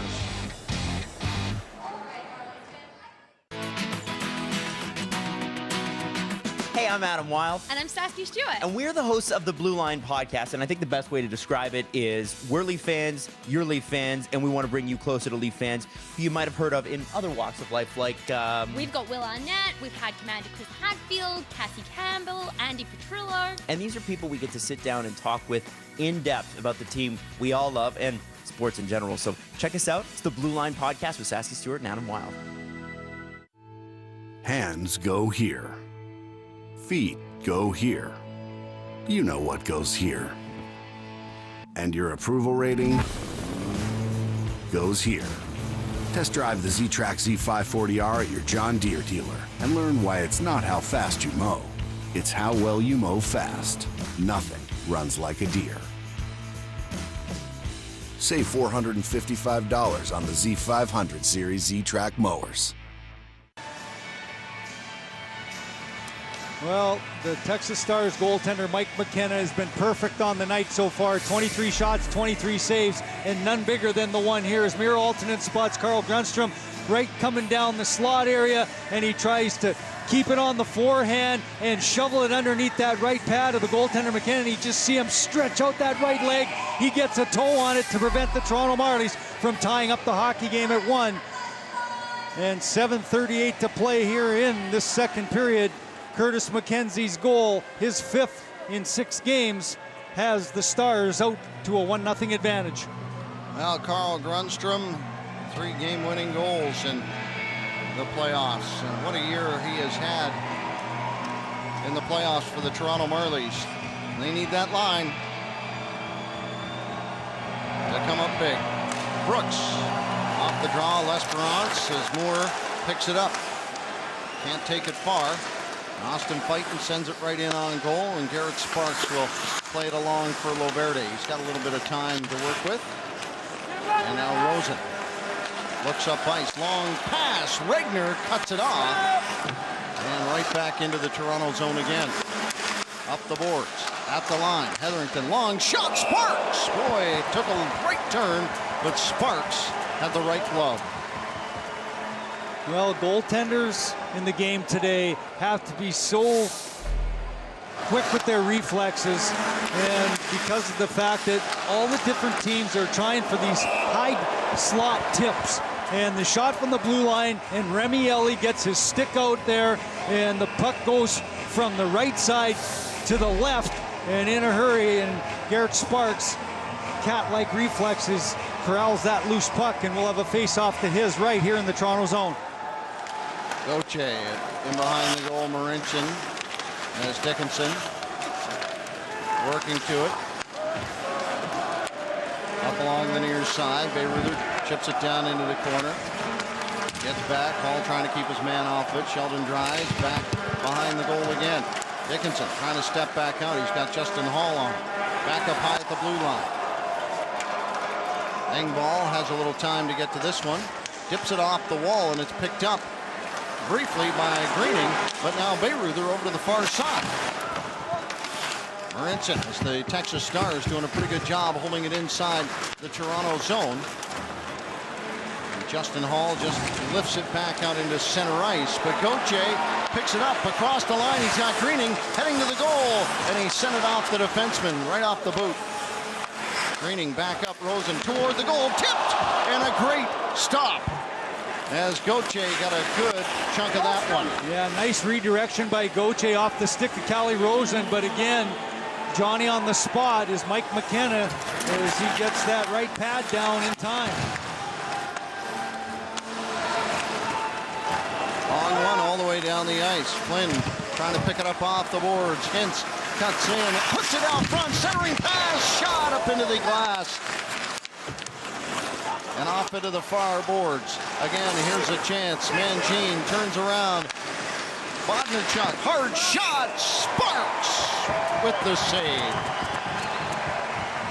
The Texas Stars have had some chances here in the late second period as they lead this hockey game at Ricoh Coliseum. So you've seen your favorite buds battle it out on the ice, but have you seen them battle it out in NHL 18? Well, guess what? It's preseason bonding time. The Toronto Maple Leafs NHL 18 face-off goes down. Oh, no. You suck! Let's go! Let's go! Yes! There's no way. Yeah! You can only catch it on Leafs Nation Network. Holy shoot, is he a player?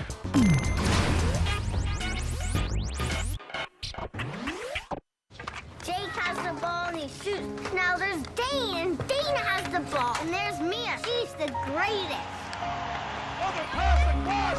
Blocked. Leafs get it again. Matthews to center. Into the net, he scores! Holy mackerel! They're going to the playoffs! This feeling, this sound has been gone for too long. You're richer than you think. Scotiabank. Well, the Toronto Marlies trailing 1-0 here on home ice against the Texas Stars in Game 6, but stay the course is what you can see Sheldon Keefe encouraging his players. Stay with the game plan. Let's keep working. Hey, every one of these games, the first 4 were a 1-goal hockey game. Game number 5, Toronto blew it open. It was a 6-2 victory. And now here we've got a 1-goal game again. And the Toronto Marlies are certainly used to that, because during the course of the regular season, a very tight, defensive-minded hockey club, always knowing what to do in tight games. And this is exactly the same. As even though they're trailing, they're not going to try anything in desperation. Now it's sticking with the course. Chris Mueller ready to step in. Justin Dowling opposite him, stick side of Garrett Sparks, and Mueller takes a swipe at it and in amongst the feet, and is picked up. It rolls side of the goal. Sparks throws a stick to it, but doesn't get to it, and it comes back out. Ben Smith working back with Janssen. Smith down the right side, leads it down into the corner. Janssen quick after it. Smith there too. Janssen picks it up high. Hall works down into the corner, out front. Smith on a backhand, he couldn't get it away. And now McKenzie holding off Janssen. And now he takes a shot from Laurentian out front. Great chance, scores! Travis Morin. And the Stars go up 2-0 on just 12 shots.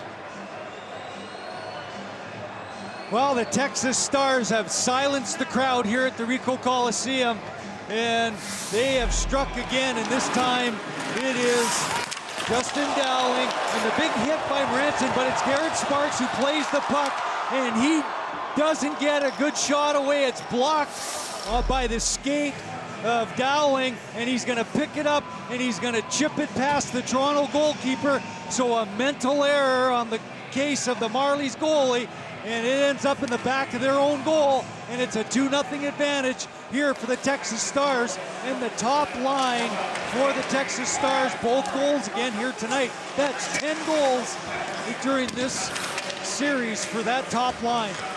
Turning around, Dries comes back up. Hetherington far side with traffic. And now Dermott pokes it ahead. Grundstrom racing to it. Carl Grundstrom across the line, trying to cut back in toward the goal.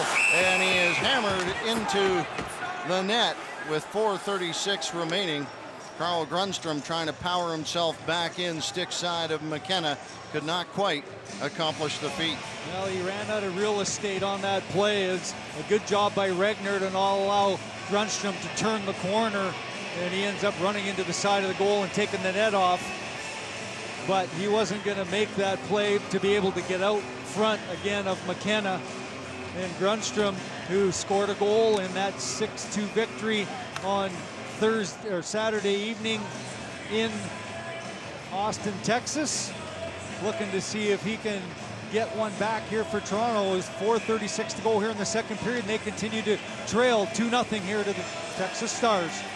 Adam Brooks, a whack at it as Brooks escapes into the corner and then gets some pressure, but Adam Brooks still to it, finds Marchment. Little backhander, doesn't get through to Trevor Moore. Regner. Rosen comes in after it, knocked down at the line by Brooks. And cross ice, finding McKenzie as he gets across the line, centering it. Moore gets away, and then he's stripped in the process. The crowd wants a penalty, they don't get it, and they haven't got a lot of them in this series. Here's Regner again as Marchment steps to it. Across the blue line comes Moore and Marchment toward the goal, knocked down. And Moore along the near side wall. Marchment whips one toward the goal. Doesn't get there. Dermott on the backhand, plays it in. Brooks out of the corner. Trying to play it back up high. Dermott, little dip back as he hopes Brooks can get back to it. Travis Moore, and right there. And Remielli sends it cross ice into open territory. Back into the Toronto zone. It comes back for Dermott. In behind his own goal. Liljegren up ice. Played in by Gauthier hard. Gets by McKenna. Greening plays it back to Gauthier. Looking from behind the goal. Gauthier steps out. Looking to get the shot away, but it converged on him. As they play it back out into center, Liljegren turns it around as Greening fighting for it.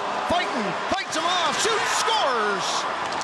3-0 Stars as they put one over the shoulder of Garrett Sparks on just their 13th shot of the hockey game.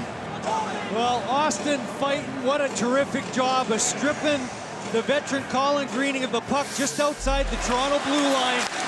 And it starts in the Texas zone where they separate Toronto from the puck, and then Greening picks up this loose puck in the neutral zone, and Fighton just absolutely takes it away from the veteran, and then he fires it past the blocking glove of Garrett Sparks, and just like that, the Texas Stars have now gained a 3-0 advantage with 2:56 to play here in period number 2.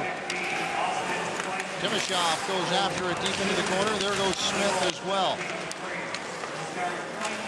The Stars had a tough one in Game 5. The Marlies doing the same here. Although they have carried the majority of the play, out shooting the Stars 24-13. They haven't got it by McKenna, lifted toward the goal. That one goes up and out of play with 2:29 remaining.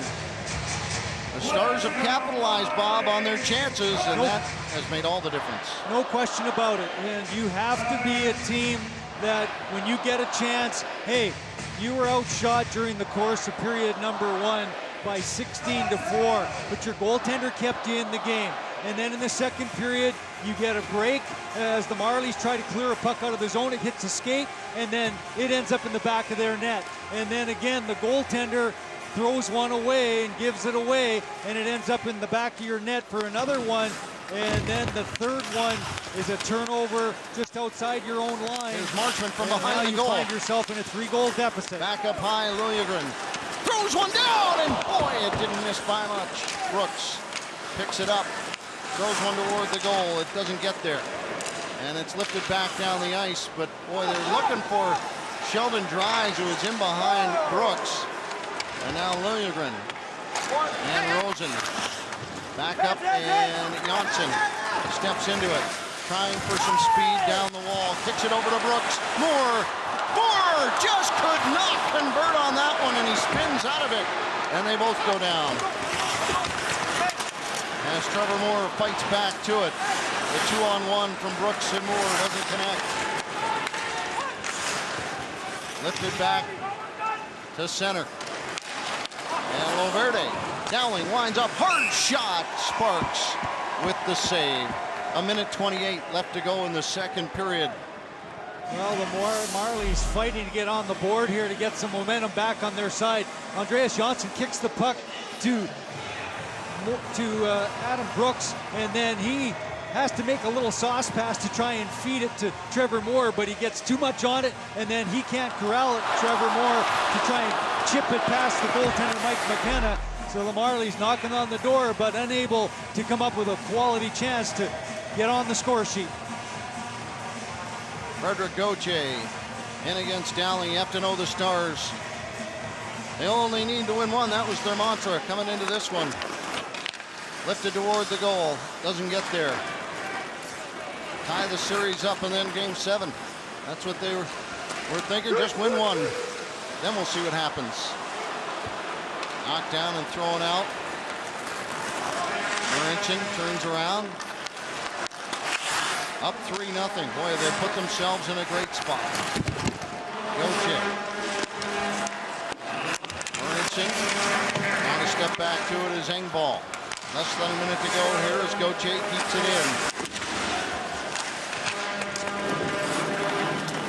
far side it goes. Dowling lifts it back up, but not out. And they say it makes contact on the bench. Now the faceoff's going to come out into the neutral zone. But, you know, it's one of those things where the Texas Stars, survived the first period push by Toronto, and then they get that first goal, and it really seemed to loosen them up a little bit, and it almost, you could feel the Marlies starting to squeeze their sticks that little bit, and now all of a sudden they find themselves in a real deep hole at 3-0, and no team in this series has won more than one game in a row as they've traded victories back and forth as we get here to Game 6 tonight. Joel L'Esperance across the line, and there's Fighton looking for another one. He sent it off Ben Smith, who got a hold of it. Rosen trying to find Mueller to come back in. Williams lifts it down, but he caught the defenseman. Back down the ice it goes. Rosen comes back and icing the call with 14.4 seconds left to go. Well, the Marlies will go into this intermission stunned by what happened in the second period. Without question, but you know, if you're going to win a championship, you got to look adversity straight on. And you know, it is something where, yeah, it's a big hole, but guess what? 20 minutes is still a long time. And the Texas Stars have done their job here in this second period for sure. L'Esperance drives out wide, tries to come in, puts one off. Sparks as the period expires here. A stunning second period for the Rico faithful as the Stars up 3-0, Bob.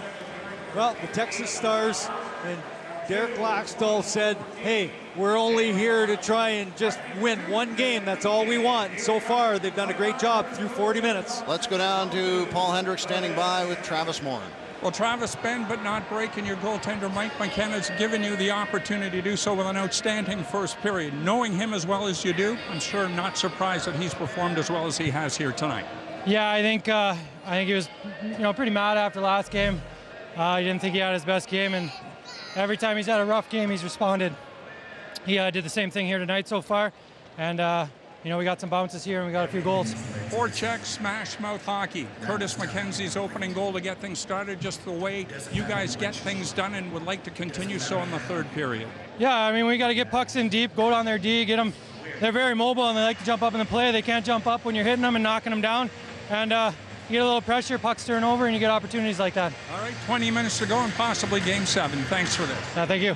Travis Morin, veteran here for the Texas Stars. He is one of Texas's 3 goals, and after 40 minutes of play at Ricoh Coliseum in Toronto, the Texas Stars 3, the Toronto Marlies no score. Back with more coming up in just a moment.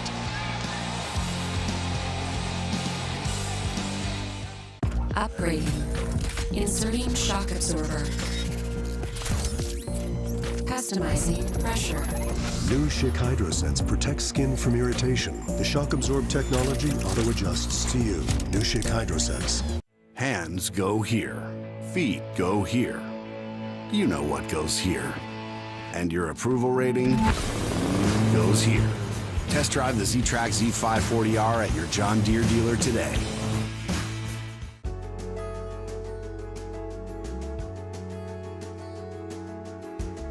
For their third last stop on the Banner Tour, the Maple Leafs visited Brandon, Manitoba, hometown of goaltending great Turk Broda.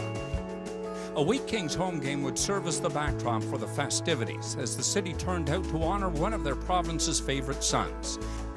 It was evident that those who call Brandon their home today love the game as much as Turk did.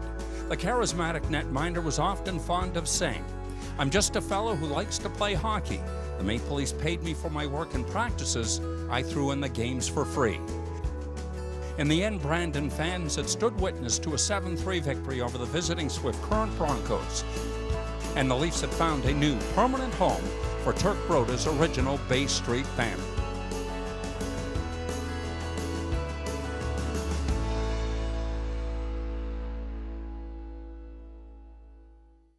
Ever wonder why the puck is frozen before a game? Do pregame rituals actually work? And what makes a slap shot so fast? We're gonna tell all in our brand new show on Leafs Nation Network, hosted by yours truly. My name is Anthony Morgan, and this is Secrets in Science.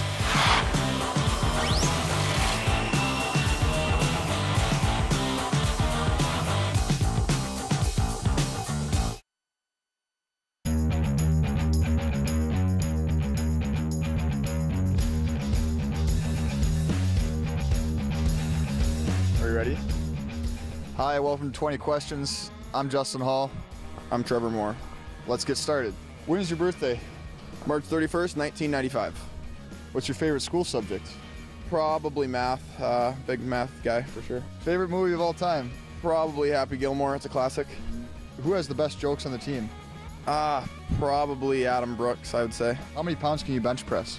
I'm not sure. I don't like the max. It's bad for the body, but more than 4 over here for sure. More than 4. You. Oh, yeah. Number 4. Okay, yeah. I don't know about that, but yeah. What's the best part of your hometown? Best part of my hometown has got to be the beach. What was your first job? I worked construction for my dad, actually. I was sweeping up the office. I don't know if you count that as construction, but I swept a lot. For Dave. For Dave Moore. Favorite road city to play in? Probably Wilkes-Barre, Pennsylvania. A lot of good people there, a lot of family. Best friend in hockey not on the Marlies? I got a lot of them. I can't throw anyone. I just have too many friends. I would hate to hurt people's feelings. Yeah, you do have a ton of friends, man. Best prank you pulled or had pulled on a road trip? Probably that one where you do the tube in the toilet, and so when they flush the toilet, the water like shoots out on them. You know what I mean? Yeah, no, I don't know that one. Plumber in my past life too. What emoji do you use the most? That little sly-faced one. It's like, you know that one. Who has the worst style on the team? You have the worst style on the team, especially your suits. He's just saying that because no, because you wear like plaid and like brown. It's weird. It's called gingham, first of all, and it's pretty in style. All right, who is your biggest fan? Probably both grandmas for sure. Joe and Fino, Cheryl Moore. Thank you. It's true. I see them a lot. What's the weirdest scar you have, and how did you get it? This one on my eye right here. I actually got it in practice when Justin Hall over here just smacked me in the face. He's like, bullseye. Yeah, I told him, look out, I'm coming for you. Now people think I'm blind. Yeah. Has there ever been a player that you were really nervous, intimidated to play against? You in practice after you hit me in the eye. Yep, I get that a lot. People are really intimidated by me.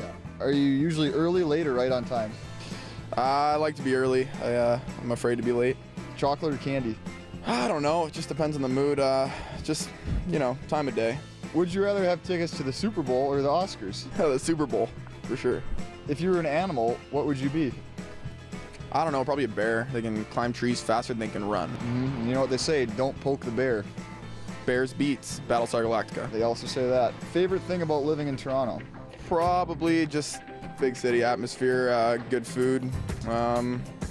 Yeah. What's your Instagram username? @TrevMoore8. Describe yourself in one word. Champion. Champion, that's Fortnite champion. Yeah. All right, that's great. Thanks for coming. Thanks for having me.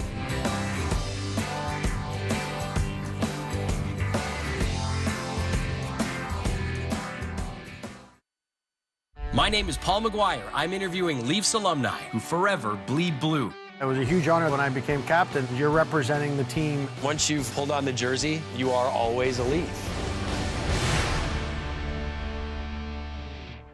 For 4 generations, Maple Lodge Farms has put family first. Within our family and the local family farms we work with, our principles remain the same. Keep things simple, keep it local, and if you want to get a family around a table, always start fresh.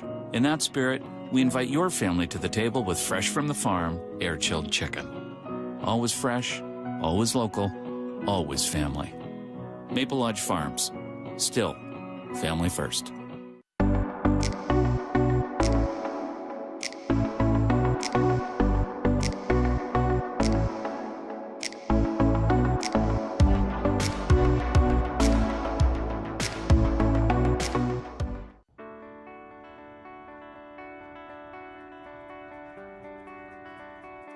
No expectations. We know the end result's unbelievable, and it's neat to see how it's put together.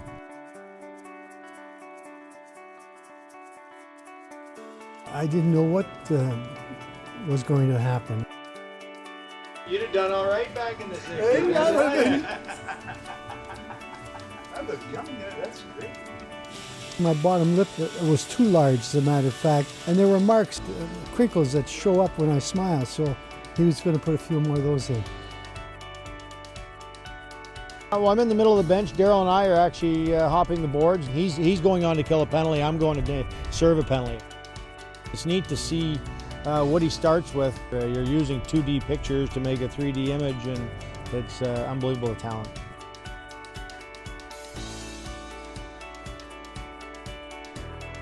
Before the season gets underway, Leaf players both past and present sit down for a hilarious heart-to-heart. Hey guys, I'm Zach Hyman. Hi, I'm Austin Matthews. Brick 5. Daryl Sittler here. Behind the scenes like you've never seen them before. You sing a little bit? No, I'm not singing. No, just a little Good bit. try, that's not happening. There you go. Witness the Leafs as the fun, feisty, and hardworking teammates they truly are on Leaf to Leaf.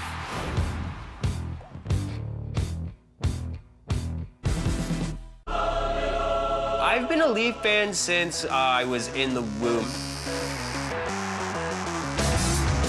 Go Leafs, go! Go Leafs, go!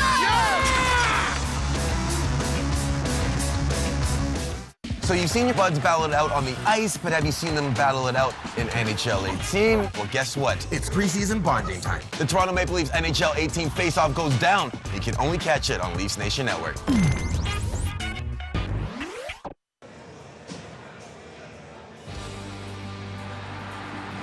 Welcome back. A look back as well. Mike Zigomanis, Maple Leaf, National Hockey League player, and of course one of the greats of the Toronto Marlies, part of a crowd here of 8,000 plus on hand to watch the Marlies take on the Texas Stars. Welcome back. What's it feel like to be outside this hallway, look inside that room? There's got to be a little sense of something when you think back to your great career.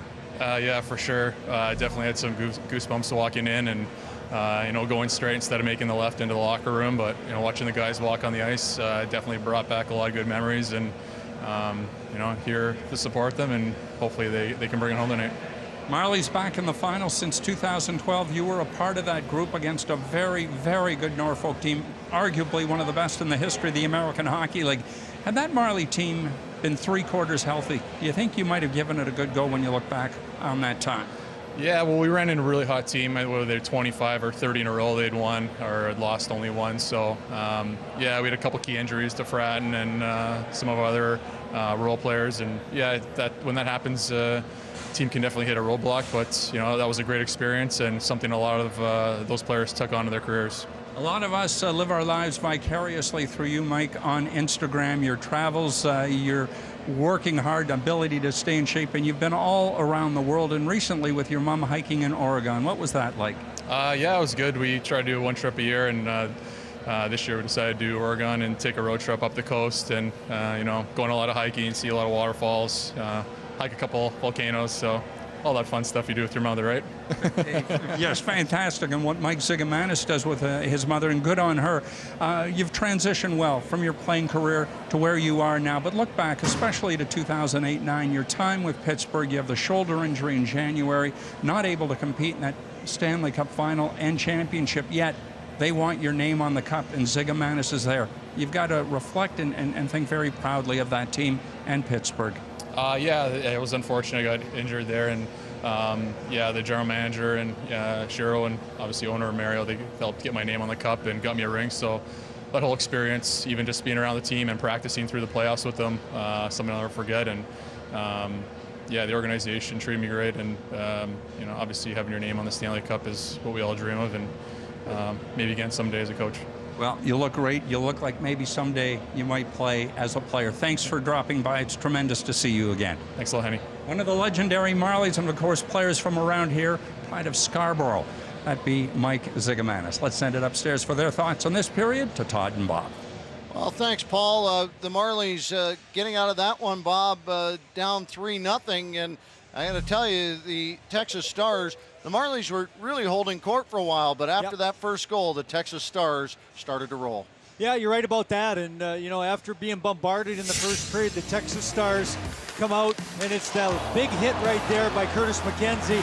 but it's the Marlies who have full possession of the puck, but they hit a skate of their own player, and it goes to Dowling, and he chips it to Curtis McKenzie, and he makes no mistake of putting it by the goaltender. And then McKenzie avoids a big check. Sparks comes out to play the puck, and he's going to whiff on it, quite frankly, right into Travis Morin, and it's going to be Justin Dowling who picks up the loose change and deposits it in the back of the net. It's a 2-0 hockey game, and then as the period winds down, Austin Fighton steals the puck from Colin Greening, and he beats Garrett Sparks on the short side past the blocking glove, and a 3-0 game on the third goal from Austin Fighton here in the Calder Cup playoffs. And the Texas Stars doing a tremendous job in that second period, and as a result, they really find themselves in a great position here after 40 minutes. Well, there you see, only 14 shots. The Marlies have taken 24. I suppose the recipe for the third period for Sheldon Keefe and the Toronto Marlies is just keep pressing and see what might develop in the third period. We'll be back with that in a moment. Hands go here. Feet go here. You know what goes here. And your approval rating goes here. Test drive the Z-Track Z540R at your John Deere dealer and learn why it's not how fast you mow. It's how well you mow fast. Nothing runs like a deer. Save $455 on the Z500 series Z-Track mowers. You have a vision. It's behind everything you do. Even when you least expect it, it comes through. You know what you want, and we can help make it real. You need choices? We've got all kinds, including special finishes and papers. And they're all absolutely guaranteed, because you have a vision, and we have your card. Standard business cards start at $9.99 when you enter promo code TVDEAL at vistaprint.ca.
Sometimes the best growing opportunity is there's those little speed bumps in life. They lead to taking the next step because they challenge you mentally and physically. And I'm real proud of our group, proud of our players. A good job of getting better and working hard and saying that we want to be playing. We have to identify what we need to be better at and continue to make strides if we want to have success.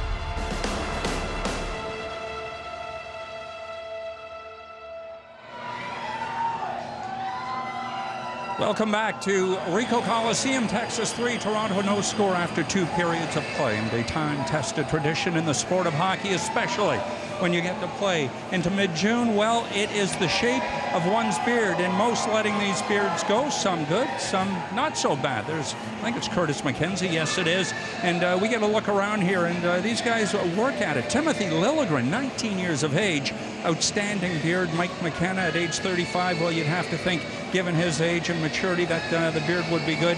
No question, Vinny Laverty probably with the best beard, but the best beard in the house. And ZZ Tops isn't here, but this gentleman is. And if the grass doesn't grow on busy streets atop his head, well, it certainly grows on his chin. Justin Hall as well. And listen, guys, I can go on and on. Take it away, please, before I put another foot in my mouth. Well, hair today, gone tomorrow, I suppose. That's 35 seconds before the puck drops for period number 3. The Marlies, Bob, will have to do it just one at a time if they hope to get back into this one. Well, you're right about that, and I'm sure the big thing is they're going to talk about the fact that, hey, let's get one, you know, we got 10 minutes, you know, before the 10-minute mark of the third period, get one, you get the crowd back in it, you get the other club on their heels. But the biggest thing is you can't take chances too soon where you give outnumbered opportunities going the other way for the Texas Stars, because if they can tack another one on, that's gonna be it for the Marlies, I'm sure, on this hockey game. Frederick Gauthier out to start the period. Justin Dowling opposite. 20 minutes for the Marlies to try and tie it up. Down 3 as Gauthier wins it back. Marincin tosses it ahead, and the Stars get a hold of it. Odnerchuk sends a long one in. It'll be picked up on the icing call and brought all the way back on the free ride to start out this third period. Martin Marincin, he took quite a hit on that Curtis McKenzie goal. Well, he took the big hit on the first goal, and then the second goal, he was looking to dish out the big hit to Curtis McKenzie and knock him down, but it was Garrett Sparks who ended up turning the puck over to Travis Moore, and it found its way to the back of the net for the second goal. And obviously another one came after that off the stick of Austin Fighton, and as a result the Marlies in a deep hole here as we continue on here in period 3. Great pass over to Dowling, shoots, Sparks! Boy, he caught that one awkwardly, but he caught it. As the Stars top line continues to find ways to do damage throughout the playoffs and against these Marlies. Well, this line again, 2 more goals in this hockey game, and 21 points in this series between those 3. And they are the 3 veterans, the 3 lone holdovers from the Calder Cup championship team from back in 2014. And they're looking for another one. Send it wide. No panic in their game. Neither team has given up. 2 wins to the other team in a row. Here's Hall. Across the line, Mueller. Johnson tried to get across ice back to Smith, but it didn't go. Dickinson again. At the line, he lost it. Johnson picks it up. He's got some real estate. Andreas Johnson shoots, and that one up high and out of play. Well, the Stars scrambling back as they change, as transitioned by the Toronto Marlies, and it's Gavin Bayreuther who gets his stick in there as blowing a tire as Jason Dickinson, and then the Marlies right back the other way. But coming off the bench is Bayreuther, and he gets the stick in the way to deflect that puck up and over the safety of the mesh behind their goaltender. Bayreuther picks it up. Marchment to it. He'll fight for the puck as he pulls it off the boards, but right there to move it back the other way. Ryan Flint back in. Hintz waiting for it. That puts back out front. Boy, Hintz had a great chance. Never did get the puck. Lifted back in. Loverde comes after it. No work down in the corner, and then he realizes he's got to get back. Picked up by Johnson, turns around, cross ice. Rosen scores!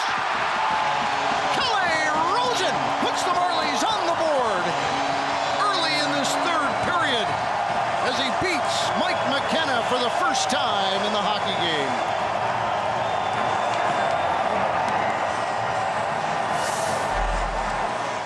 A minute and 37 seconds in, you get the puck down below the goal line, and it's going to be Johnson who picks up the loose puck after Brooks dishes it out of the corner, and on the far point is Rosen, and he takes a couple of steps to his left, and he just snaps the puck.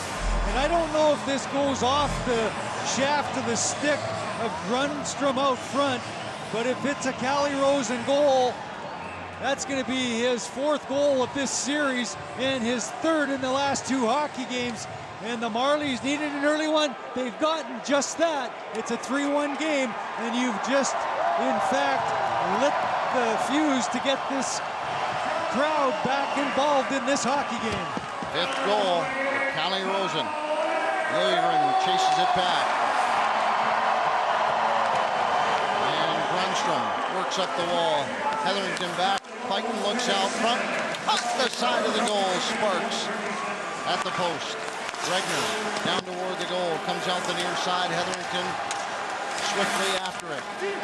Tapped away from him. Liljegren trying to get to it. Esperance. Nice little move, but he doesn't get it there. Holmstrom picks it up.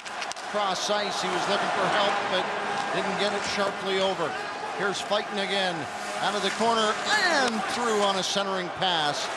Janssen turns around and sends it over to Dermott to cook it up. Dermott quickly. Liljegren as the Marlies on a change. Back up the boards. Greening at the line. Knocked down. Dowling and down into the corner as Dermott comes back to it again, but makes a nice little pass. And out comes Engvall. Odd man rush as Engvall cuts in with speed. Shoots. And a penalty coming up. Reese Scarlett will go, and the Marlies will go to the power play. Wow, what a turn of events. And some terrific speed through the neutral zone by Pierre Engvall. And he's going to have Reese Scarlett beat as he goes to fire the puck. Scarlett gets the stick across the hands of Engvall. He doesn't get the shot away he would have liked. And the referee deems that's a slashing penalty. And we'll have the second power play of the hockey game. It's going to go to the Toronto Marlies, and they are looking to get this crowd really revved up if they can connect here on this power play chance. 0 for 1 so far in the game and just 1 for 13 in this series. Off the draw, back up. Here's Rosen shoveling it back over Mueller. Side of the goal. Comes back up along the near side. Rosen quick to it, trying to keep it in. But it's lifted back up and out. Sheldon Dries on a run. Mueller in front of him. Dries shorthanded scores. And the first shorthanded goal in the series. Sheldon Dries. And that puts the Stars up 4-1. And that is a hard one to take if you're wearing blue. You're not just kidding, but a terrific second effort again on the play by Jason Dickinson as he gets hit as the D-man pinches to keep it in the zone, but then he chips it past and Sheldon Dries off to the races. He's a terrific skater and he outlegs Chris Mueller and his first shorty of this Calder Cup playoffs, but his 10th goal, and that's the 4-1 goal to give the answer back for the Marlies scoring early in period number 3. And we're going to get a goaltending change as Garrett Sparks has given up the 4th goal here. And he is going to be replaced by Calvin Pickard in the Toronto net. But the Marlies still with the power play opportunity, 1 minute and 44 seconds to go. So just 16 seconds into that power play opportunity, the Stars connect the shorthanded tally, and they have regained the 3-goal advantage. Shorthanded goals, so motivating. Teams that score them, boy, they have a tremendous record. As Altonen having a tough time with it, and now he works back behind his own goal. It'll be picked up by Andreas Janssen as the Marlies try to find some sort of success with their power play. Janssen drives out and then sends it down the wall. It gets behind everybody, and Hetherington will clear it. All the way back down the ice. And the Marlies had only picked up 1 power play. Pickard out of the goal. And now McKenzie working it. Liljegren. And Pickard is going to put a glove on it. And now an offensive zone draw for the shorthanded unit of the Texas Stars. The Marlies had only had 1 power play goal, and now they've given up a shorthanded goal. The extra man unit has struggled. No question about it. The special teams game, you know, it has to be the difference. And both coaches said the exact thing to me. You got to win the special teams battle. And the Stars in this series, you know, the Marlies power play scored in game 1 to win the hockey game, and game 2 it was the power play for the Texas Stars, and then the Stars scored in that fourth game. There's more across the line, and Ellie breaks it up, and Timashov picks it up again and comes back to his own blue line. As he turns around, Timashov lifts it down into the corner. Flynn trying to get to it. Mueller. Here's Timashov. Back up to the point. Rosen there. Mueller gets some attention and gets it back to Rosen. Cross ice. Timashov looks in. Shot. Rebound. Trying to drag it in. And it would not fall. Back up it comes. Rosen. Timashov calls for it again. Out front. Tip. Stop. Side of the goal. Ellie and now Scarlett up ice and broken up, but offside.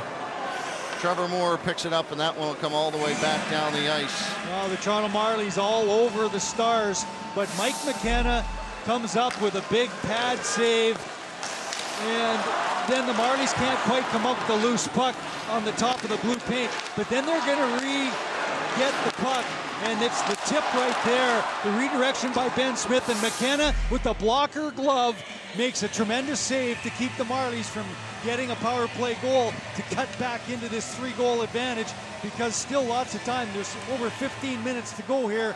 That would have cut the lead again to just a pair of goals.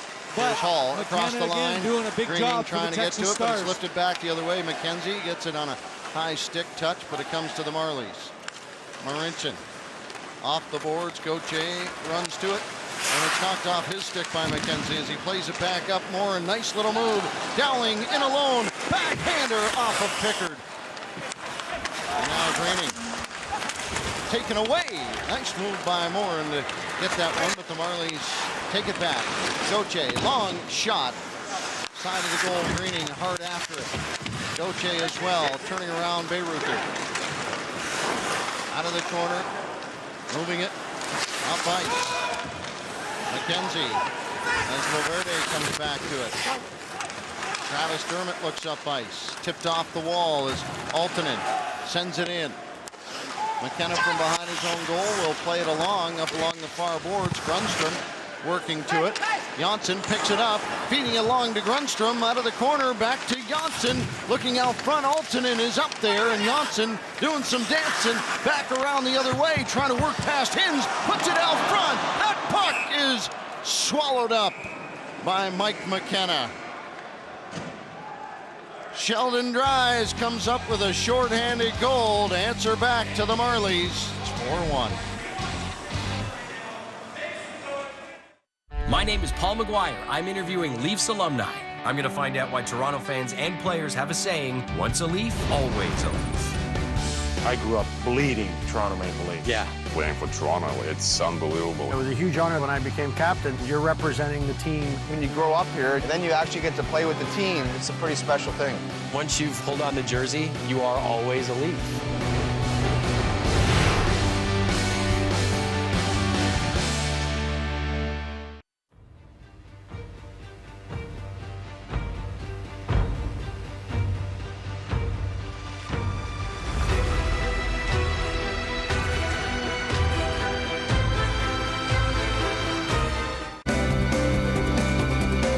Nation, join me every single week for LTV Throwback, where we dig deep into the Leafs TV vault, bringing you the very best of Leafs news and documentary programming through the ages.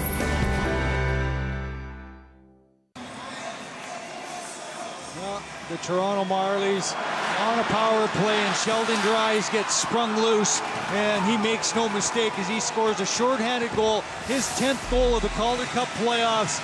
And, you know, he's got no assists, but I don't think anybody's going to kid him about the Cy Young Award being 10-0, as that was a huge goal for the Texas Stars. And an undrafted player here in this Stars system, played at the Western Michigan University for 4 years, and in his first season here in the American Hockey League, 19 goals in the regular season, but he's been terrific for the Stars here in the Calder Cup playoffs. Off the draw, comes back up. Rosen lifts it toward the goal, and it bounces in behind.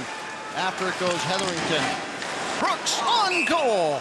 And Mike McKenna kind of surprised him, but he got it, and he hung on to it. And he has faced his 30th shot in the hockey game. He has just been the difference, quite honestly. He kept the Marlies off of it, and the Stars have taken advantage of the miscues. Back up Brooks, along for Moore. He gets tries, takes it away, and we got a penalty coming up here. And a trip on the play. It's going to go against Sheldon Dries. It's going to be a tripping call as being upended in the offensive zone. Trevor Moore. So 13:25 to play here, and Toronto again as Dries gets his stick between the legs of Moore and catches him on the back of the knee, and down he goes. And again, probably not a penalty if he doesn't get a chance the other way 2-on-1. Yeah, you're right about that. But nonetheless, it is the third power play here of the hockey game for the Toronto Marlies. They're 0 for 2. And I think more than anything, it's the shorthanded goal against that is really the difference here in the third period to restore that 3-goal lead here for the Texas Stars. Mueller, Smith, Moore, Janssen, Rosen, the power play unit for the Marlies. Jason Dickinson out with Curtis McKenzie. Rosen moves it back over. Mueller cuts inside of the goal, and this one back up to Rosen.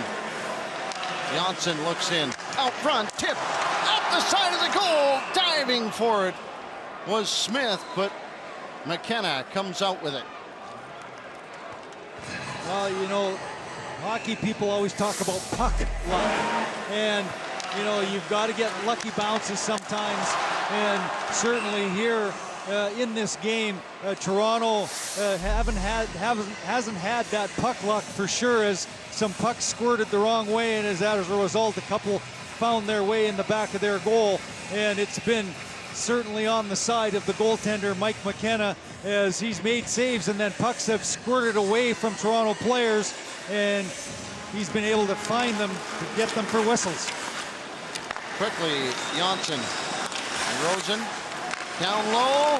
Here's a chance out front. Shot, rebound. What a save by McKenna. He comes up with a big one on Ben Smith. Rosen with speed, then drops it back. Janssen back through the middle. He lifts it deep. Moves it quickly. Mueller up high. Rosen finding Smith again, draws in, shoots, and it goes off the goaltender low. Back over Janssen at the blue line. Rosen had to stretch to keep it in. Gets it back, looks inside of the goal. Mueller waiting on it. Cross ice, Janssen out front. What a save! Rebound! No! Over the top of the goal. Here's Mueller again. And he's getting back to it. High. Over, Janssen shoots. What a save by McKenna again. And the goaltender for the Stars is putting it all together. Smith down the wall, still after it. Turns back up high, but then finds Mueller off his stick as he dives for it. Regner to it. Less than 30 seconds to go. Timashov backs up, picks it up, looking to center it back out, looking for Altonen. Here's Rosen again, high on the line. Timashov looks in, draws in, shoots! That one off bodies out front as Smith tried to get it back up high. Rolling out of the corner, Altonen from behind the goal now. Altonen looking for Mueller. Less than 10 seconds to go. Out front, tip, whacked at. Nobody makes contact after that, and then right back out. Sheldon Dries in alone. Now he's got Dickinson following it up. Timashov defending, centering pass. Dries missed out on that one as Gauthier comes back and sends it down into the zone. Along the end boards. Mayroot were able to move it back for McKenzie. He gets it back and leads it up along the far boards. Engvall tried to play it back in, and he missed on it. Cross ice. Justin Hall plays it in. Round behind it goes. And up along the near side, Justin Hall waits, lifts it toward the goal. Gauthier the shot, rebound, and Greening sent it wide. Back up at the line. Gauthier will retreat with it as Dowling right on top of him. Engvall's got a little bit of protection and a little room to run. Across the line, he doesn't like it. So he comes back to Timothy Liljegren. Liljegren trying to cut back in. Moved it over to Brooks. He sends it to the far side where Marchman collects it. Trying to get it right back to Brooks. Tipped over Liljegren. Comes down deep after it. Couldn't convince that puck to get by Travis Morin, who carries it back up and lifts it across the line. Stepping into it was Travis Dermott. Here's Brooks, cross ice, but Moore had to wait until Marchman got across. And Marchman knocked down away from the play and was put offside. Mike McKenna has been spectacular. He's faced 39 shots by the Toronto Marlies, and a big flurry. He stops on a power play. We'll be back. My name is Paul McGuire. I'm interviewing Leafs alumni. I'm going to find out why Toronto fans and players have a saying, once a Leaf, always a Leaf. I grew up bleeding Toronto Maple Leafs. Yeah. Playing for Toronto, it's unbelievable. It was a huge honor when I became captain. You're representing the team. When you grow up here, then you actually get to play with the team. It's a pretty special thing. Once you've pulled on the jersey, you are always a Leaf.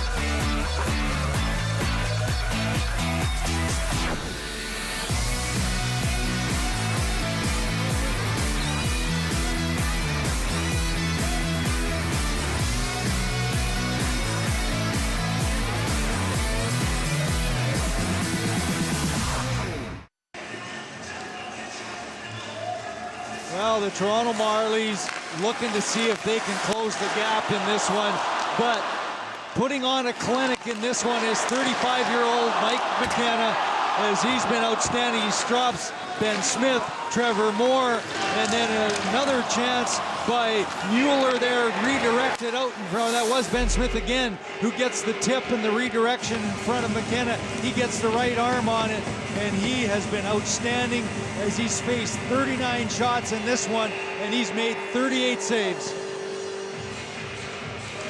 Off the draw, they don't like it.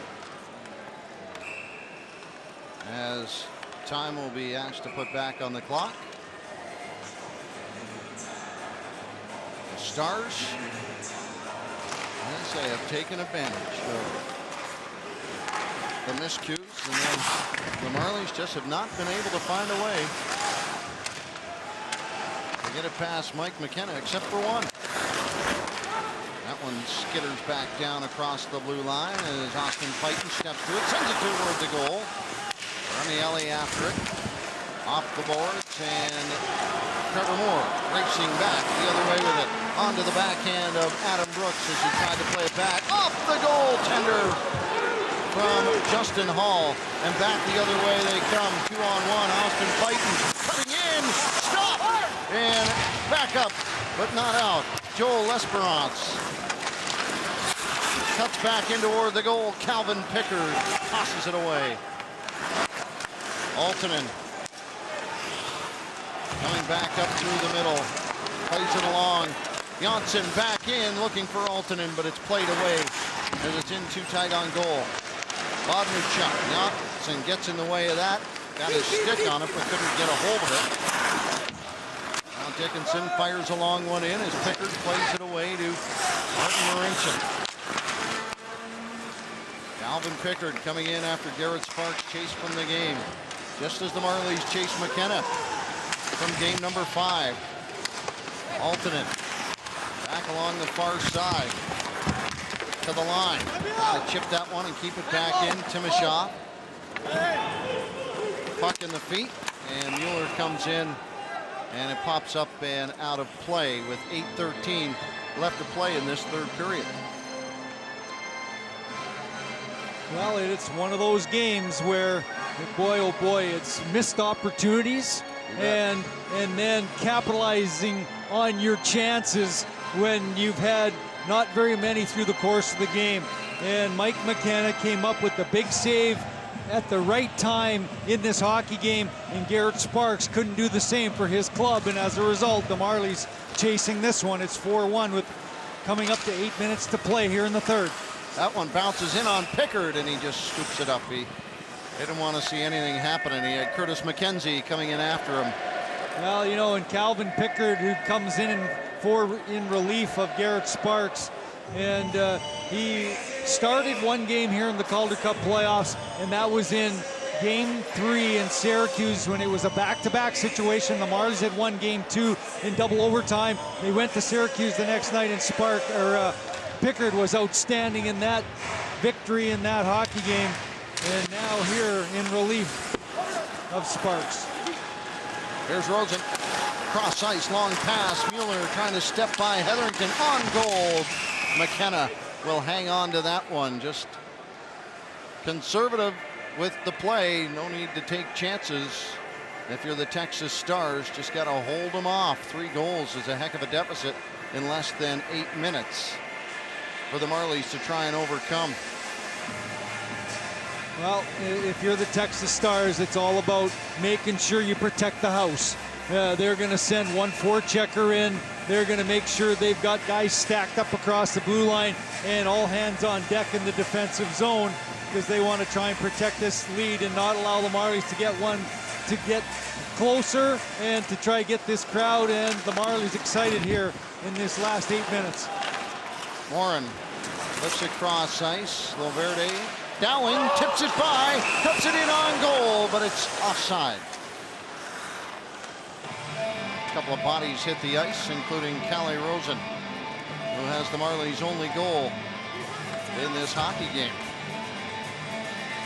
Well, I'll tell you, the #1 line for the Texas Stars did their job in this hockey game today. As you look to your veterans to show the way when you've got your backs against the wall, and that trio has come up with, you know, those goals, 1 and 2, and this one to give them the lead, and now it's a 4-1. That went off the glass. They'll bring it all the way back into the Toronto Marlies zone. And there they are. There's the top line. Justin Dowling with a pair of assists, and Travis Morin with another goal in this one. He's got 3 in the series. McKenzie's got 5 in this series. As those 3 veterans have certainly been the story for the Texas Stars, as we're looking for a Game 7 come Thursday night, right back here at the Ricoh Coliseum in Toronto. Well, the Marlies will have to do something spectacular in the final 7.5 minutes. Long pass ahead. Mangine didn't get that one. Here's Gauthier. Back in it goes. It only starts with 1. Cross ice. Marincin lifted in. Here's Hintz. Pickard comes out to play it. Has to get back toward the goal as Mangine lifted a backhander. Marincin trying to generate a little bit of speed through the middle as the Marlies under a change. Engvall couldn't bring it across the line. He handles it now and then steps back as Austin Fighton right there on top of him. Valverde onto the stick of Andreas Janssen. Lifts it down toward the goal as he goes down after it. Altonen back through the slot. Valverde a shot. Now just sending him in to see what might happen. Altonen and Janssen along the end boards. Knocked down Janssen. Tipped away. Back up. Rosen winds up hard. Shot! Bounces out front. Poked away. Rosen comes back looking for Grunstrom. Off the goaltender as McKenna comes up with another save, but this one will be picked up on the icing call with 6:08 left to play in the third. Well, Toronto gets another opportunity, and this time it's going to be Grunstrom, because McKenna can't come up with the loose puck as it squirts away from him, and then the Marlies corral it, and the pass from the blue line. Here's that first opportunity where McKenna makes a save, and it's laying there, but the Toronto Marlies can't come up with the loose puck. They gain possession again, and this time it's Carl Grunstrom who picks up the loose puck, and he tries to go far side over that right pad of McKenna again, and the veteran. Here's Marincin in tight, looks out front, following it up Hall at the blue line. It's kept in by Timashov. Cross ice, more Timashov toward the goal. He sent it wide. Smith will pick it up there and try to move it with Mueller, who gets it back up. Marincin wanted that bomb. Here's Hall. It wanders on his stick, and he sends it down. It pops out of the corner. Timashov trying to get a piece of it. Picked up briefly by Moore, but it's taken away by Remieli. Following it up, Timashov. He races to it, pokes it around, and then steps across the blue line. Out goes Pickard from the hockey game, and the Marlies with the extra attacker on. 5 minutes and 20 seconds left to go. Mueller trying to get it back out front. Chops at it. Here's Timashov, or Janssen rather, trying to get back to it. Reese Scarlett back up at the point. Rosen back over, finding Hall. Lifted down in the corner. Timashov looks out front. Hall gets it on the backhand. Sends it up and off the glass it goes. Mueller, pressure out of the corner. Now Smith to it. Comes away with it. Back up high. Rosen there. Has traffic. Waits. Shoots. Knocked down. Hall scores! Justin Hall makes it 4-2 with 4:48 left to go in the third period, and the crowd here at Ricoh has not left the building.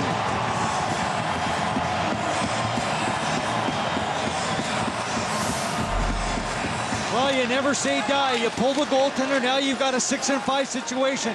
Ben Smith gets it up to the point, the shot, and then picking up the rebound as he comes in from the blue line is Justin Hall.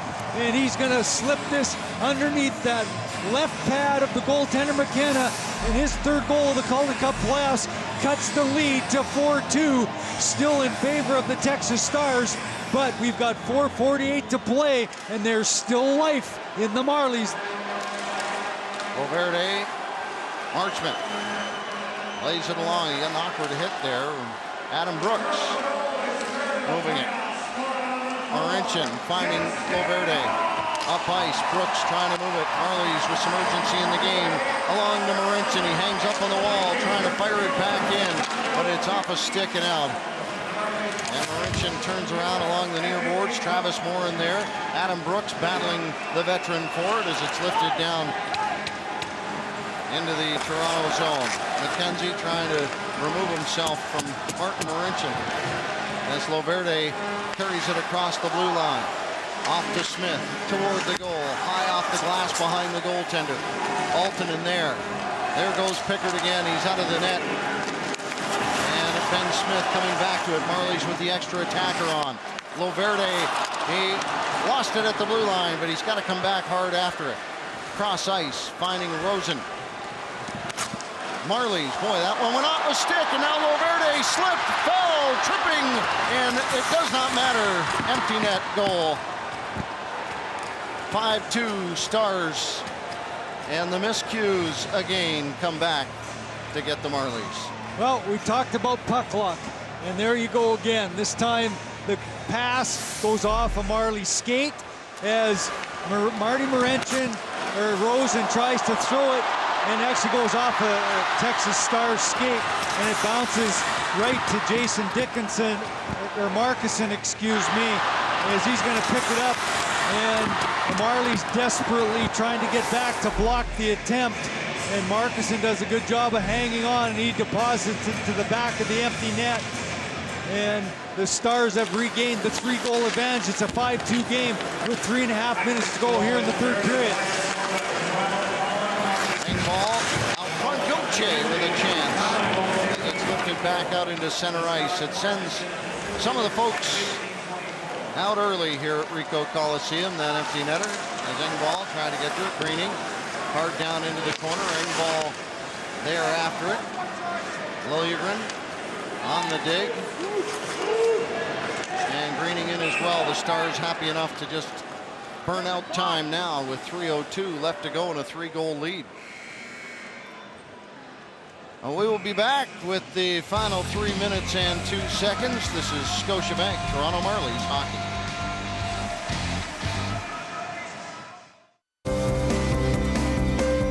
Join us every single week for LTV Throwback when we transport you all the way back in time to some of our most memorable moments in Leafs history. Like the time we had an interview with Doug Gilmour while he was riding a jet ski, or the time where we sent our Leafs crew over to Afghanistan to support our troops. You can catch that and more every single week on LTV Throwback right here on Leafs Nation Network.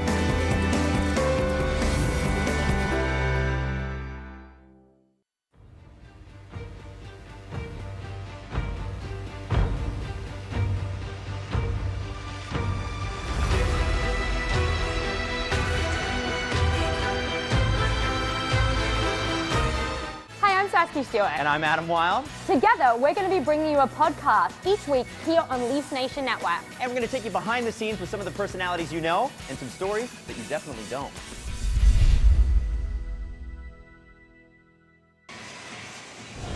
Texas Stars have a 5-2 lead, and here's their 5 goals in this one after a 0-0 first period. 6:46 in, Curtis McKenzie makes it 1-0, and then Travis Moore would make it 2-0. Fighton would make it a 3-0 game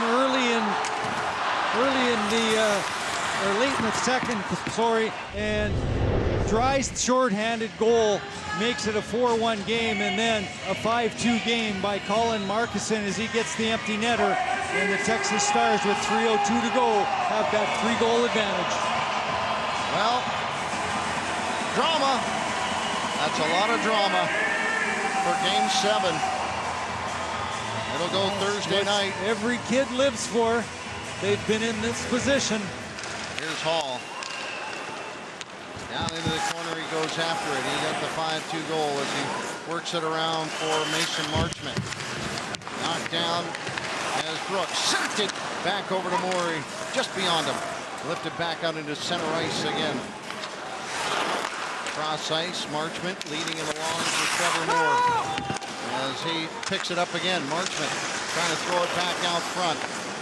Gets it high to Justin Hall at the blue line. That one battling for it out front. They had the goaltender McKenna down on his side on a 2-pad stab. Couldn't get it to him. Couldn't get it over him. 45 shots the Texas goaltender has faced. Grundstrom back in for Hall. What a night he's had.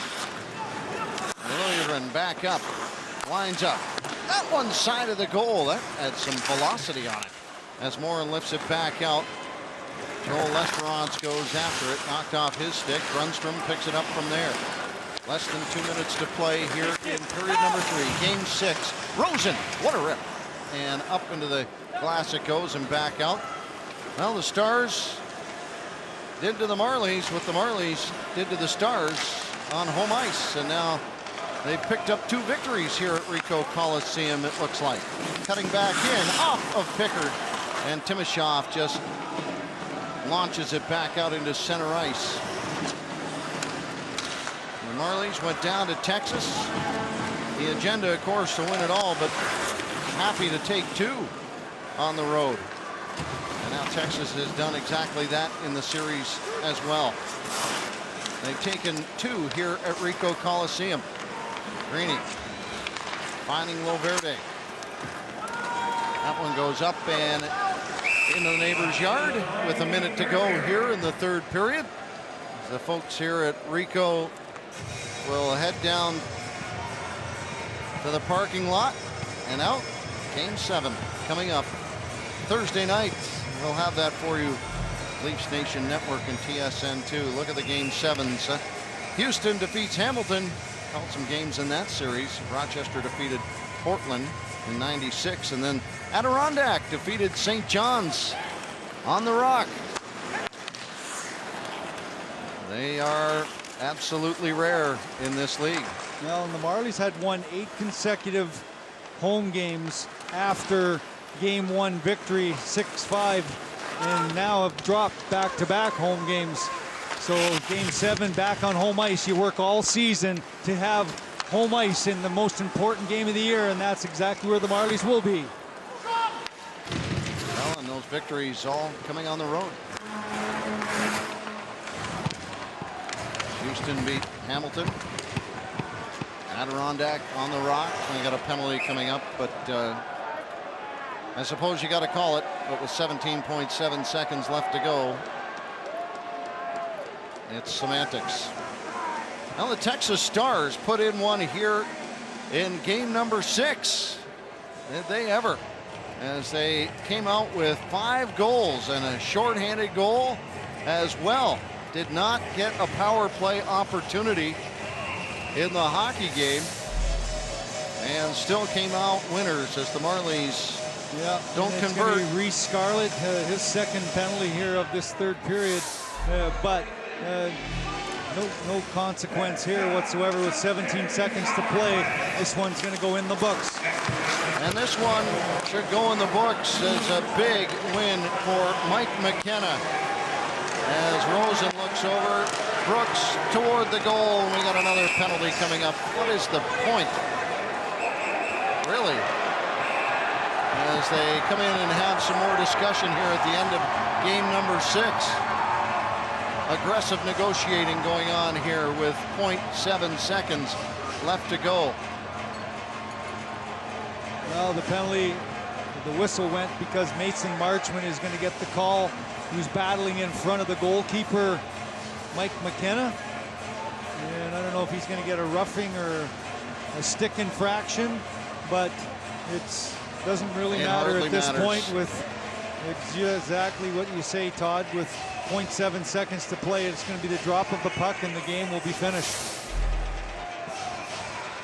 Well, Garrett Sparks chased from the game in this one. As I say, Mike McKenna in game 5 was chased. And now it comes down to this. Game number 7. The tension ratchets up. You have to wonder as a fan, you come back with Garrett Sparks? Of course you do. Baz Bastion winner. They're just going to let this one roll out. Boy, they're having a real... Much like Mike McKenna, who had an outstanding game after getting chased.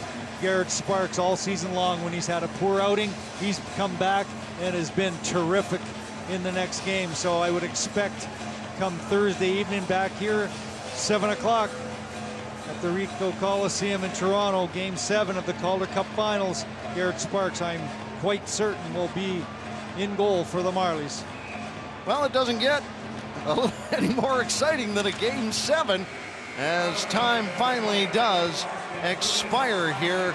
And Mike McKenna congratulated by his teammates, and rightly so. Boy, did he come up with an absolutely terrific performance, turning aside 43 of 45 shots from the Toronto Marlies, who exit the ice had a chance to win a Calder Cup on home ice in game number 6, but they'll have to go to game number 7 to see if they can do it. Well, you're right about that, and full marks for Mike McKenna, and the veteran with his back against the wall. He did his job for his hockey club, but the Marlies have a day to relax and look back on what transpired here in game 6 and be prepared for game number 7. They have to find an answer for McKenna and get some big saves themselves for Garrett Sparks if they want to be Calder Cup champions come Thursday night. Let's go down rinkside to Paul Hendrick. Austin Fighton joins us, guys. Austin, take us back to the first period and how much of a motivator Mike McKenna's performance was to get you going in the second period. He's been there all year for us, and you know, he stepped up huge in the first period. They came at us hard, but we weathered it, and you know, he shut the door for us, got us going in the second period. We got a couple big goals, and we rolled from there. Tied at 3-3, but has momentum shifted in this series, do you think? It's anybody's game. Game 7, you know, we knew we were coming into this with our backs against the wall. It's the same thing again tomorrow on Thursday, so it's going to be a battle. It's going to be a war. It's been all series, so we're excited, and we're happy we got what we wanted. 2 more days in comfortable weather. You good with that and getting out of Texas for another 2? Yeah, it's nice to be up here back in Canada. She's getting too hot down there for us Canadian boys. You know, we're sweating walking to the rink. So no, it's been good though. We enjoy it here, and we're excited for what's ahead. Well, it's about to get hot Thursday night. Austin, thank you. Thank you. Austin Fighton of the winning Texas Stars. Final score here tonight: 5-2 Texas. We are tied at 3 games apiece.